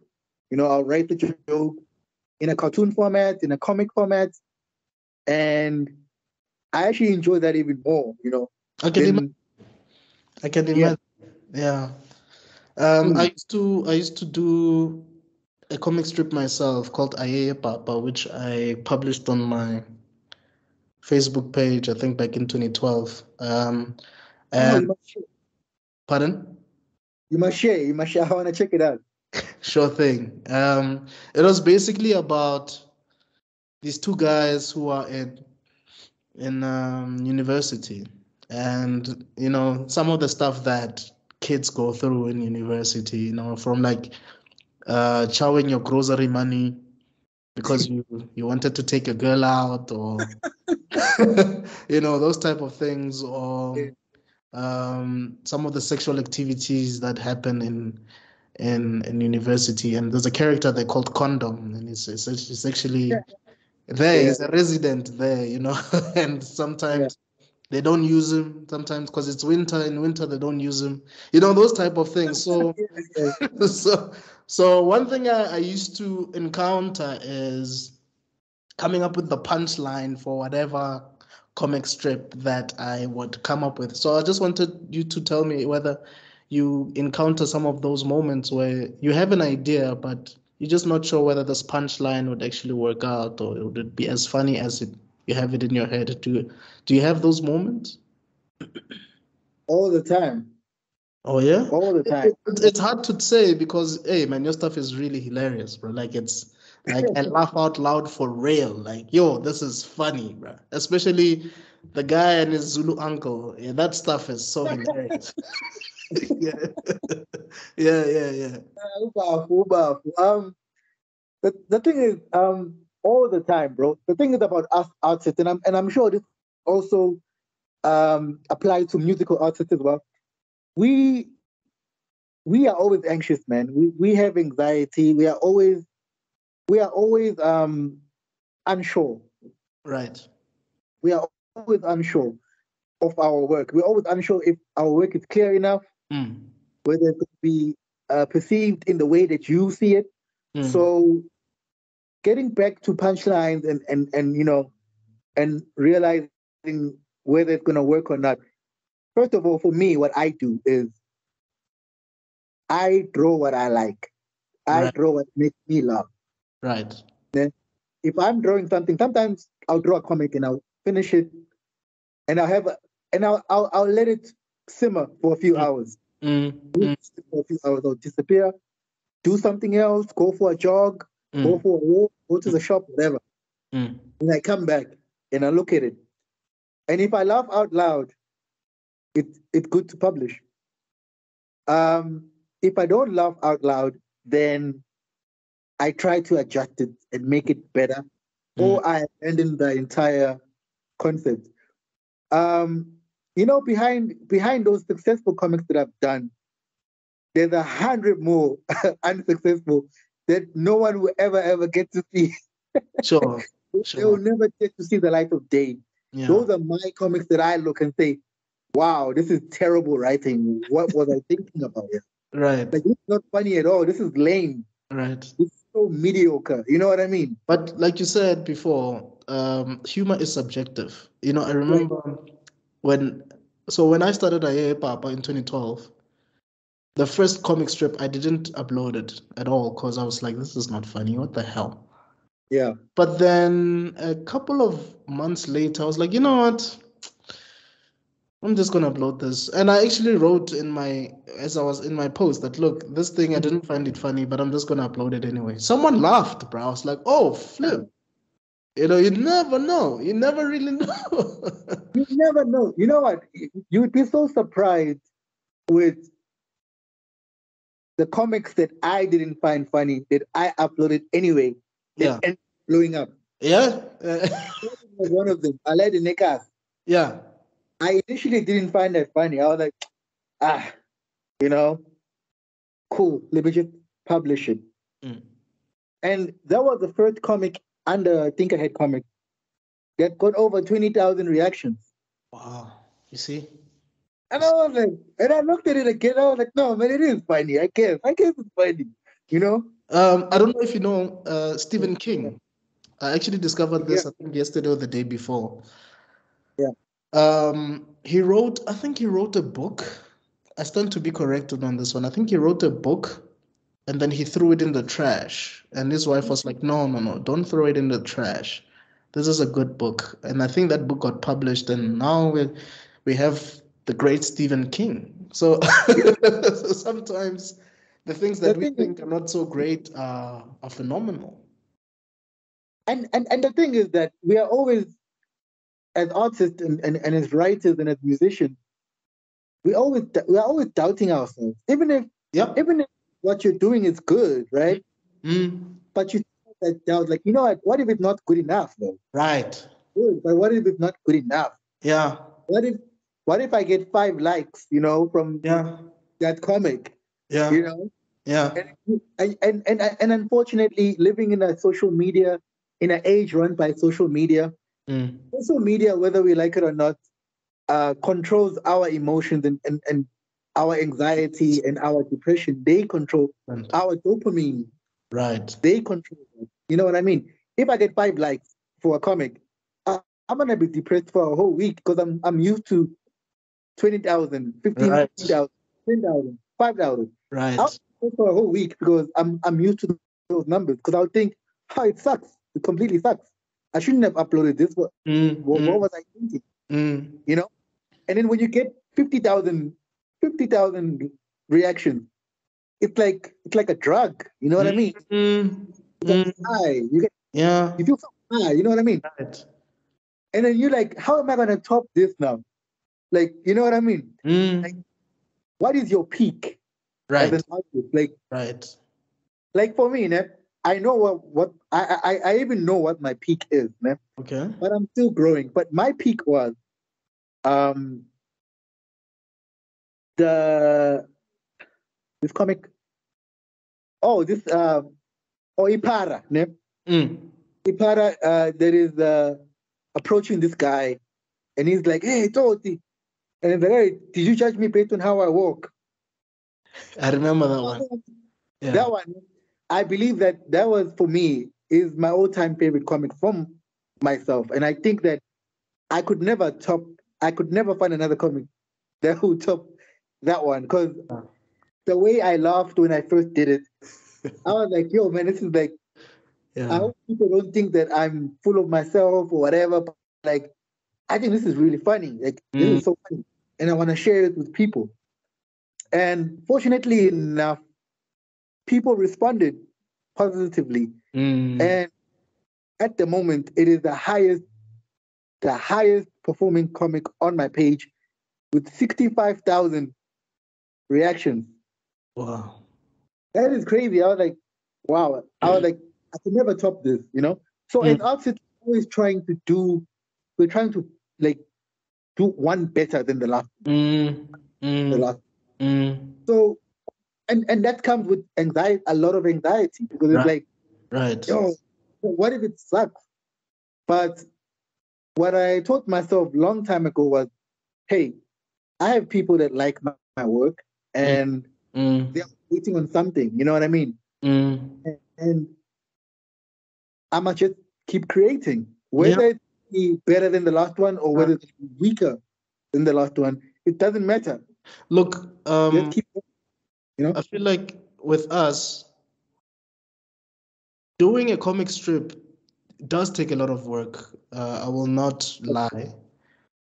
Does. But compared to people that produce movies and those movies flop at the box office or they've gotten 1-star rating and these people have worked for 6 months to a year on this project and nobody likes it, that must hit a lot harder than whatever we can make, you know. Yeah. So I the more you were speaking, the more I was thinking about those people, or an actor who has had one great movie and won an award and 7 other movies that he has been part of after that, they just flop, all of them. They're like, you know. So I totally agree with you. I think it was Steve Jobs. I don't remember, but someone mentioned that do things that you like. Yeah. And do things that your friends will like. And if everybody else likes it, then great. But there's a manga author who did a manga called Attack on Titan, and there was a point where he was starting to question whether he needs to do things that the fans suggest or the things that he wants to do. And a fan said, the day you start writing what the fans want is the day I'm going to stop reading your manga. Exactly. That was everything that he needed to know about the direction that he should take going forward. Because look, if you're trying to do stuff because other people like it and they want to do whatever, then you're no longer writing for yourself, or you're no longer writing whatever you wanted to do, just like what you were going through with The Citizen. It needs to be something that you want to do and what you're passionate about. That's what it's about. Look, I do know some criticism works, it's fine. Some suggestions make the story better, but for the most part, it still needs to be your idea and it still needs to be what you want to achieve at the end of the day. Yeah. No, definitely. I completely agree with what you're saying, especially with the fans, you know. Like the thing is, I mean, I love my fans, you know. And you know, I appreciate their feedback, and I even get like inboxes from fans giving me ideas and saying, hey, why don't you do this? And end of the day, it's up to you, really. You know what I mean? Like, if you see a connection to what a fan of yours is suggesting, then you can do it. Né? Yeah. But it have to be, you have to like it. Yes. As the creator. Yes. You have to like it. You have to laugh at it. It must make you laugh. It must make you feel accomplished. Right. After you've, published that work. And box office movies, man, it's crazy because these budgets, they have, like, there are people that are waiting for their return investment. These producers, yeah. Like, you have stakeholders that are waiting to get paid. From movie. So it's even worse, man, because with me, I can do a whole comic by myself without any backers, without any stakeholders, and it can flop completely. And that's fine because nobody else's money was involved. Right. In doing this. You know what I mean? Yeah. Yeah. And there's just 2 questions that I have for you. The first one is, did you ever get in trouble for some of the stuff that you've done in the past, these political satire strips that you've done that have appeared in the newspapers or even on your Facebook channel? Have you ever been, contacted by someone who said, hey, take that off, or didn't like what you did, or you're going to get sued or whatever? Or have you always just been lucky that nobody has really been so offended by what you have done that they really wanted to take action against you? I would say that I've been lucky. that I haven't had anyone trying to sue me or ask me to take something down. But I have had messages where people have sent me, like, especially for Ubafo and his friend, Yeah. that. Like, I've had messages where, like, I don't like how you portray Zulu people and you make them Mm. dumb and stupid, and Mm. that all we care about is violence and meat and all that kind of stuff. And But you're Zulu, right? You are Zulu yourself. I'm Zulu, right? So, All right. so my response to that was, I appreciate your feedback, and I can understand how you can be offended. But the whole point was for me to show how entertaining my culture is, and Mm. how funny we actually are without realizing, Right. and how we can contradict ourselves as human beings. You know Mm. what I mean? So Mm. it's all love. Mm. It's really coming from a good place, Right. not to offend anyone, not to belittle a culture, especially my culture. I mean, like I said, going back to what I said before, write what you know. Mm. Mm. You know what I mean? Mm. So, I mean, I appreciate your feedback, and sorry you offended, but it's really out of love. There's truth in what you're depicting. It's not Yeah, just you're not making stuff up. no, This is I a am not. reality. I mean, like we all know uncles that have called Jackie Chan, Jackie Chan. Jackie Chan, you Yeah, know, yeah, yeah. you know what I mean? All these uh, That's my favorite strip, by the way. Schwarzenegger, That one is my favorite. So. Schwarzenegger, you know what I mean? Schwarzenegger, you know what Yeah, I mean? Like all of those, like the pronunciations, those funny yeah, pronunciations. We all know that. right. So to me, I don't see anything wrong with you know telling those jokes And about. I've noticed that almost every culture does it. If when you watch Asian movies, let's say you're watching a modern an Asian who grew up in a modern society, like in the States or whatever, Yeah, right? Let me not say modern, maybe let me say a diverse society. yeah, And you find that their parents maybe they are traditional. yeah, Those parents would possibly be a stereotype of an Asian person. And exactly. it's not that they're deliberately trying to make fun of the parents who are traditional. It's Mm, just how they are. They would have funny accents. They would, maybe not like to have instant food, but they would like to make their own traditional. They would like to slaughter. Maybe they want to slaughter a chicken in a flat, and you know what I'm saying. So mm, these mm, are things that's our reality. These are things, and those type of these small details are not things that are just exclusive to specific cultures. I'm sure even with Pedi cultures and Venda and mm, Tsonga, and so if people choose to see these small details in other cultures as well, they'll realize that no, man, this is not intended to offend anybody. This is just intended to say, look, we can all relate to having certain members of our family who are so deeply cultured and traditional that that's how they behave, whether we like it or not. So shout out to you for that. It's amazing how a small panel, one panel, two, three panels, can be so deep or so highly informative. When you look deep within the context of what the author was saying. yeah. But the other question I had for you, man, is I guess it's a two-parter. The one is, what can you say to anybody who would like to follow your footsteps, who wants to be a cartoonist and do that full time, who's watching this and maybe they just don't know how to go about it, but they really want to do what you do for a living because that's what they want to do. They don't want to be lawyers, doctors, or anything. They just want to be cartoonists full time. I would say follow your guts. Okay. First of all. Second of all, there will be a lot of people that are going to tell you that you are choosing the wrong career, Right. or this career is not going to pay you thousands of rands. I would say that end of the day, it's all about you and what you really want deep inside. What do you want to do?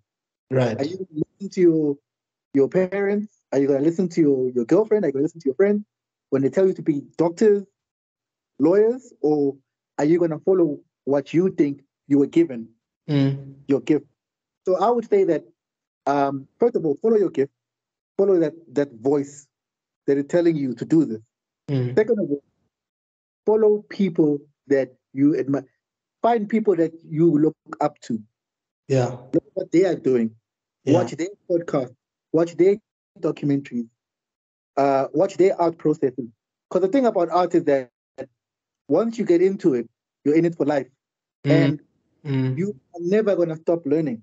Right. You're always going to stop growing. Mm. It's gonna be growing. Sorry. And that's the thing. That's the fun thing. There will always be someone that is better than you. Right. That you cannot get comfortable. You Mm. cannot reach a stage and then think, oh, okay, I'm the best now. No, Right. Right. not the best. Chances are there's somebody else that can do it 10 times better than you, Mm. and you need to get to that level of that Mm. person. And Mm. when you do get to that level, you still need to get to another level Right. because you don't saw another person It that is never better than stops. the person that you thought was better than you. Right. So it's all about learning and and just putting in the time Mm. Mm. to explore and see what people are doing. Um, I've been into webtoons.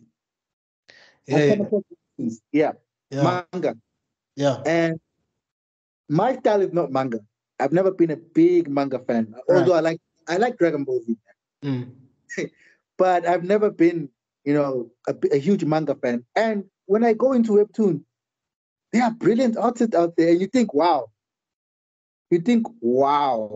Yeah. If you think that you are like you're at that level, if you go into channels like Webtoon, you will see that you have a lot of work to do. Yeah. And the thing about art is that it's not easy. It's not Yeah. meant to be easy. Yeah. Once you choose it, it's for life. Yeah. And once you choose it, you have to ignore all the other noise from the outside. You have to do what you want to do, you know. So Yeah. that's my advice to people who want to follow my footsteps is that follow your heart, follow your gut, research, find someone that inspires you.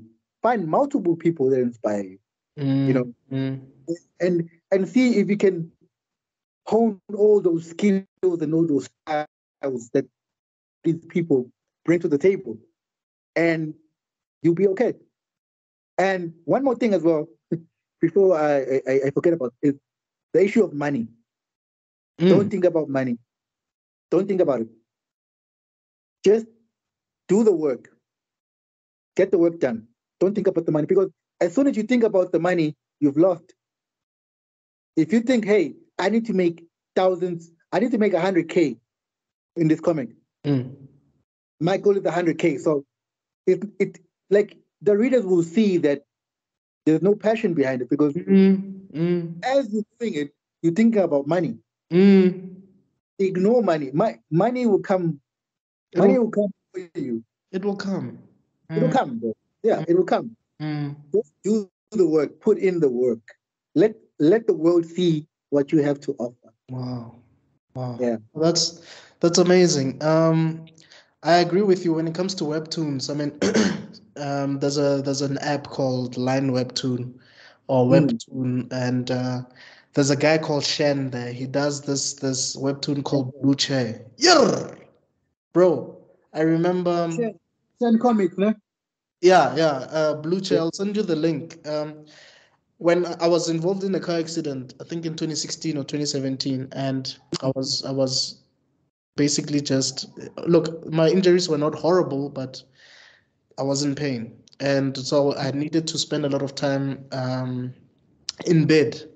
So I started downloading this app, and I read Blue Chair. My goodness. I think I read maybe like 100 and something in one day, and 100 and something issues. The guy is hilarious, like that guy, And then I started discovering some of like there's another one called My Giant Net Boyfriend. There's another one called Toaster Dude. Toaster Dude is crazy about this guy who always wanted a toaster in his life, and he became a superhero with a toaster head, and like it's crazy, it's crazy. So, um, I totally agree with you that you need to check out other things from other artists, Yeah. globally. Yeah, sometimes you might be interested by Nigerian comic book creators. Sometimes you might be interested in Japanese or Korean or American. Your Kelvin and Hobbes or your Peanuts or your Dilberts or your Zit, all those comic strips that we read. But the other one I wanted to ask you is, um, what advice do you have for people who have been in the game but this just can't seem to, you know, get that recognition that they deserve, and maybe they feel like giving up, but something is still pushing them to continue, but hey, they've been at it for 10, 11 years, but nothing is working out. What advice do you have for those people? Um, I would say going back to my first point as well is that art is for life, man. Once you tell yourself that this is where you want to be, Right. then it's for life. So I would say ignore ignore the recognition, ignore making money, ignore all of that, Okay. and just do it. Do what drives you. Don't be driven by uh that you need to be recognized by Coca-Cola or Colgate or something. Colgate. No, I mean, if if you do the work, if you continue doing the work, and also while you're doing the work, you obviously have to have a source of income, which is you have to have a job, Right. a full-time job. But at the same time, uh, pursue your passion, keep pushing, because trust me, the recognition will come Yeah. unexpectedly. None of us will call you one day or send you a text. Hey, we like your work. Would you like to come onto our offices? We have an offer for you. You never know. You know what I mean? That's But true. if you think that you're not getting enough opportunities or enough recognition 10 years later and you should give up, then maybe art wasn't the thing that you should be doing, Oh if yeah. that's how you feel. Because I've also noticed that just because people are not commenting and liking does not mean that they're not seeing what you're doing. Yeah. Sometimes people do see what you're doing, but they're not liking and commenting. So you're right. Mm, That phone call might come from someone who's never liked or commented on your stuff, but they've yeah, been noticing it. Yeah. of course. And for me, right? Like for Think Ahead Comics, it took me until 20, 2019, 2020 Mm. to see real interaction. It took me from 2013 when I Jeez. started Think Ahead Comics. Yeah. It took me that long to start to get that interaction, to Mm. start to get people that uh, appreciate my work Oh. and they get to comment. And and I think a few months ago, I was sitting on 15,000 followers on Think Ahead Comics, and I'm currently on 37,000. This was like Wow. in a space of a month and a half. Yeah, Mm. I got to 37,000 followers. You know what happened? What happened was it's the algorithm, right? Facebook algorithm is Mm. that the more you engage your people or the more you post, even if your work is not getting much traction or interaction, Mm. but the more you post, the more people start to come in and look at your work, and the more they share. So the more they share, then Facebook sees that, oh, okay, this page is valuable. A lot of Mm. people are interacting There's with it. interaction, there's engagement there. Mm. Yeah, they see the engagement. And Mm. what happens? They take you up on Mm. top of the of the list Right. with pages that are related to your page, with what Right. you are offering. Right. So now you end up not paying for promotional ads anymore or boost or whatever. It's organic now. Now it's organic. You know what I mean? Because Facebook has seen that you are valuable, you are bringing interaction on their platform. So Right. now they take you up. So, and that is driven by being consistent, posting even though you're not getting that interaction. Even if you're getting 5 likes, even if you're getting one comment from your mom or your dad or whatever. You know Yeah. what I mean? Continue. Continue, bro. Push. Mm. Because you will never know when your time will come That's true. where one of your comics will be seen by millions of people. You'll never know. That's true. You know what I mean? And at the moment, since we're talking about Webtoon, and I've been reading Webtoon, some stories are good, some are bad, you know, mixture Yeah. of Yeah. good stories. Yeah. And that inspired me. And I don't want to talk about this right now because, you know, I'm still working on it. Yeah. And I'll be announcing in a few weeks. But Okay. I'm working on a South African rom-com, but it's in a style of a manga, which I've never done before. Wow. I've Wow. never done manga before. Yeah. So that is all I'm gonna say about it, because I don't want to give out any more information about it. But like, that's the thing, is that what I'm saying is, you look at what other people are doing. You explore different platforms like Webtoon, like Tapas, The past. Yeah. Yeah. and other platforms of webcomics, man. Right. And what other artists are doing. Yeah. And if you don't have the strength to continue going on, see what other artists are doing in the platforms and see how they uh, how they became popular. Because I know with Webtoon is that you start with Webtoon Canvas, né? Mm-hmm. And then you become a Webtoon original. So when you become a Webtoon original, you are hired by the platform. They give you a contract because they see that your work has, you know, has a lot of engagement. Right. So they give you a contract, right, to create an original webtoon, or to use your webtoon that you uploaded and turn it into their original webtoon. Right. Right. They pay you per episode. Yes. Uh, and it's sort of like YouTube, where the more subscribers, the more views, the more stuff you get, the more you get paid, if I'm not mistaken. Yeah. Yeah, yeah. I have been So researching for years now. yeah, no. So it's like for what I think, and this is like, this is free of charge. This doesn't cost you anything. Right. Is keep going, build your people, build a fan base, because those are the people that are going to get you where you need to be. If you have people that are reading your work, that appreciate your work, web platforms like Webtoon, they're gonna sign you up for their ad revenue service because you have enough interaction. Then you get paid through ads. Right. Then you also get hired by them through the people that you have built, through the fans that you have built. They see your, because everything is about numbers. Right. It's about numbers.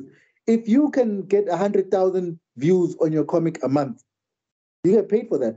Well, yeah, yeah. It's all about numbers. So Right. the cheapest thing you can do is build your fan base using these free platforms. Your Facebook, your Instagram, your Twitter, your Webtoon, your Tapas. Those are all the free platforms you can use to actually build a fan base, people that are going to appreciate your work, because those are the people that are going to open opportunities for you.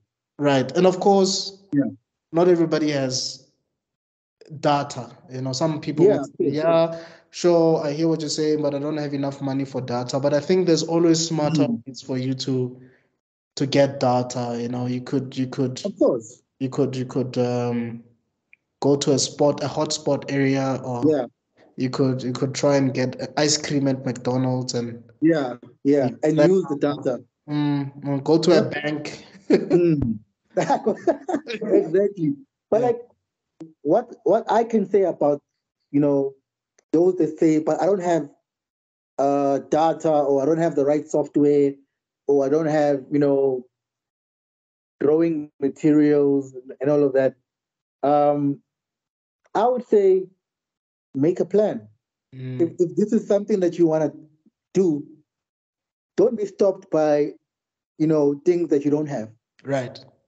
Make a plan, make it happen. Because your You know, friends might be willing to support you financially. You never know. But you Exactly. just Your take friend might be ownership. willing to. Mm, Maybe there's a teacher that has an old laptop right. that they haven't used for years. Right. You can ask them to donate that to you because you want to push your art. You Mm, know what I mean? mm, So there will always be a way for you to make a plan. There will always be a way, and like the last thing you want to do is be comfortable with making excuses. You mm, cannot be comfortable with excuses. You mm. have to tell yourself, "Hey, listen, I don't have this, but I'll figure it out." No. Because the more you tell yourself that, the more you breathe it into reality. You know Mm, what I mean? The mm, more it becomes real, even if it doesn't feel real when you're saying it. But yeah. the more you say it, the more you start believing in it. You know what Mm, I mean? mm. Yeah. So I think this will be the last question that I'll ask. Yeah. What are your thoughts about the industry in South Africa? Do you think there's still a lot of room for growth? And do you think that um, parents, friends, and other family members have now grown to appreciate the industry a bit more? They're not longer seeing it as a hobby, but they're now starting to see that this thing actually can feed my child or my friend. Mm. What are your thoughts on the industry at the moment? My thought on the industry is that I think that young people are not interested in becoming cartoonists, man. Like nobody wants to become the next Zapiro anymore, Right. or the next Mangena, the next Suela. Mm, And I think that, there is space for all of that, mm, for everybody. right. Because um, cartoonists have a very small circle. Mm, There's a number of cartoonists in South Africa, actually. mm, There's actually more graphic designers than cartoonists in South Africa. yeah. And I feel like there is there is space for the industry to grow, but I think that it's currently going at a very, very slow pace. And I Mm, think that it spans from the interest of the young generation, the younger generation. There's no interest in becoming, even if you are an artist, even if you are an illustrator, but there's no interest in becoming a cartoonist. Um, and and I think that parents and people around artists, they are still ignorant and still think that just I'm a Popeye, man. It's not mm. gonna make you any money. It's not gonna you know it's not gonna bring bread to the table. You Do you know, think that the media should also push this a bit more? I think so. I Mm, think I think the media. You know what? Like there are some award ceremonies in South Africa and even internationally mm, that have started merging uh, cartoonist work, editorial cartoons, mm. with your infographics and with your graphic design pieces. Right. They're now, classed into one category, which is completely killing the industry. You know Mm, what I mean? And I mm. think that the media need to get involved in this. They need to they need to give people more opportunities Right. to be cartoonists and to because being a cartoonist is it's unlike an illustrator. Being an illustrator is very easy because as a cartoonist you have to be smart with your words. You have to Mm, use commentary. mm. You have to use opinion. Right. to form a cartoon, whereby with illustrating, you just look at what you are seeing, you replicate it, and that's Right. it. You know Right. what I mean? Right. And younger people are becoming less interested in cartoons. The media is becoming less interested in cartoons, and I think we are slowly dying. But Mm, the industry could still grow. I can still see the growth if, especially the media, if they can push. take, like push this and help us get this message across of Mm, like we need more young people, we need more cartoonists, we need more free thinkers that are right. going to challenge governments, going to challenge the rich, Right. challenge society, challenge patriarchy, uh, put shine on femicide, like Mm, especially female. We need female cartoonists, bro. we need, and We I know, don't have and I know female we do cartoonists. have a few of those, but we need more. We need more, and Yeah. and only a female cartoonist can really give us the perspective of GBV and 100%. femicide. You know what I mean? 100%. And Yeah. the hardships of what women go through, Mm, inequality. right. A woman can give us that insight. That full You know, perspective. that Mm, whole perspective. right. But we don't. But female artists are not interested in that. Mm, They're not interested in, uh, standing in a place of where Zapiro was standing. And mm. we need that, bro. We Which is need we risky. need more. Which is very risky and a bit dangerous, but It it's is. what we need. No, Mm, we do. It mm, is risky. It is dangerous. I know with Zapiro, he's gotten a lot of death threat over the years. mm. He's been sued by Zuma a Right. couple of times. Right. It's a risky business, but Right. It has to. sometimes you got to do what you got to do, man. I mean, if it's something that you love, go Mm, for it. But mm. the industry, we need more uh, cartoonists, especially female cartoonists, preferably female cartoonists. I think we need that perspective. We are missing that perspective. Right. You know Right. what I mean? Yeah. Yeah. My brother, thank you so much. I think we've been speaking for more than 2 hours now, uh, Yeah. That's which is an long. indicator that we can Mm. go all day. So I thank you so much, man, for your time. I thank you so much for being open. Yeah. I had no idea about some of the things that you have achieved. I think you have reached a lot of milestones. The fact that people in America somewhere are reading your material, that in itself is remarkable, and I applaud you for that, and all the people that you've worked with. I just hope that you'll pursue um, all of the ideas that you have in your brain. You will not throw any in the trash, and I hope that whoever's watching this will get inspired, man, to do whatever it is they do. Even if they want to be a doctor, I hope that they'll continue with whatever they don't doubt. Like you said, they should follow their gut. And I Yeah. just hope that everybody who's watching this will follow their gut and listen to that inner voice, that's persisting and pursuing them to go ahead. So, man, thanks a lot. I hope maybe one day we'll do another recording. But I thank you, man, for your time. And I must say that I admire your work. I really do. I'm not just saying this. I really, really admire your work. And I hope to see more of your work in the future, man. Um, is there anything that you want to say to the audience before we shut it down? No, thank you, man. First of all, thank you for having me. I really appreciate, your platform. Sure. And the thing that I would say is that um, follow Think Ahead Comics, um, Twitter, Mm, Facebook, mm, Instagram, because we have a new webtoon coming up, and this is going to be like I spoke about being an author and writing and being a comic artist, but this web comic is really it's really challenged my writing skills, and it's wow. really challenged my drawing skills, and it's taken me to a new drawing style, which is manga, which Right. I'm not used to.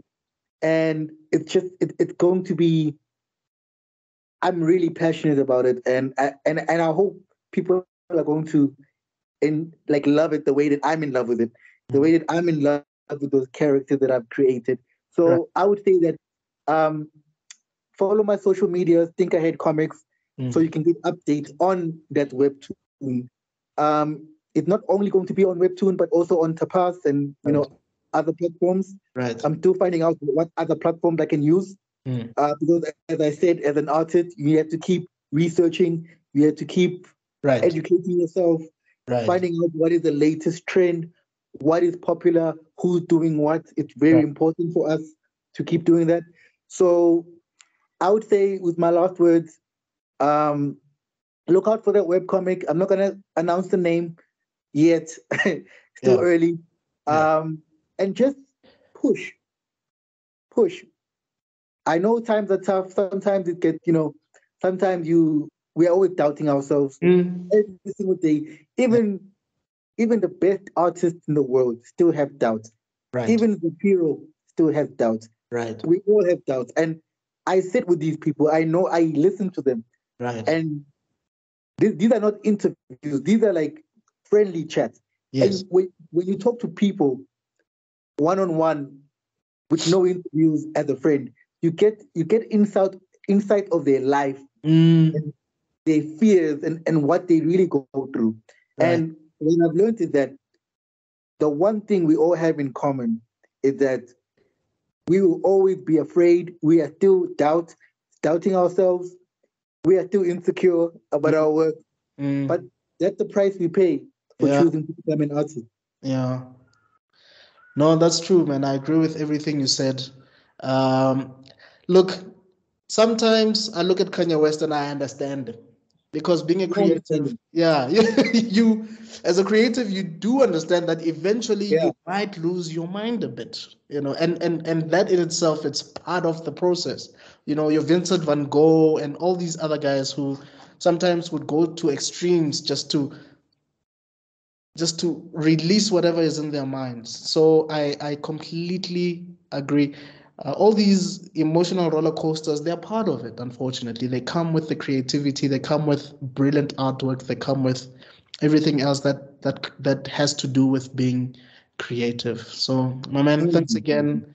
I hope we will chat soon.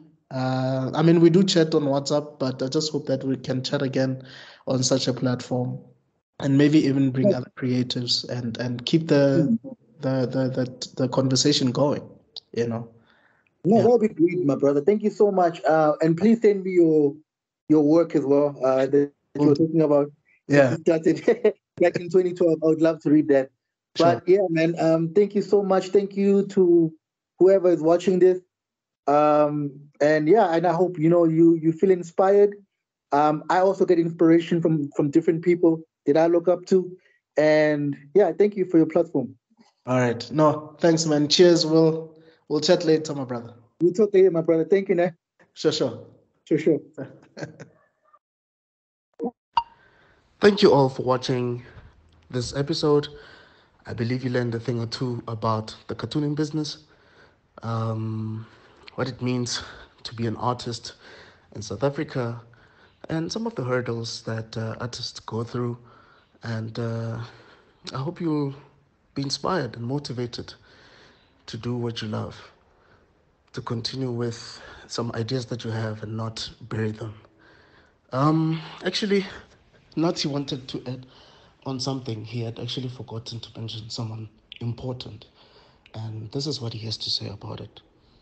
I mentioned my mentor Nanda Subin, and I actually forgot. I forgot to say how we met, and how he became my mentor. So I forgot to mention that while I was still in school, in high school, I attended his art program. It was like a week long art program, just to, you know, sharpen my skills a bit. But only when I got to university, that's when I realized, yo, man, the people can draw out here. So I actually forgot to mention that.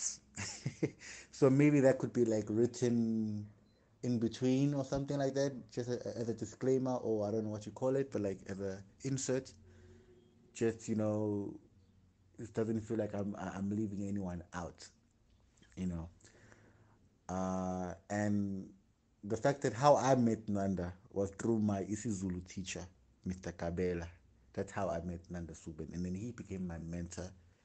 Then I attended his art program in 2009, uh, and then yeah, and then after that, university. So yeah, that's it.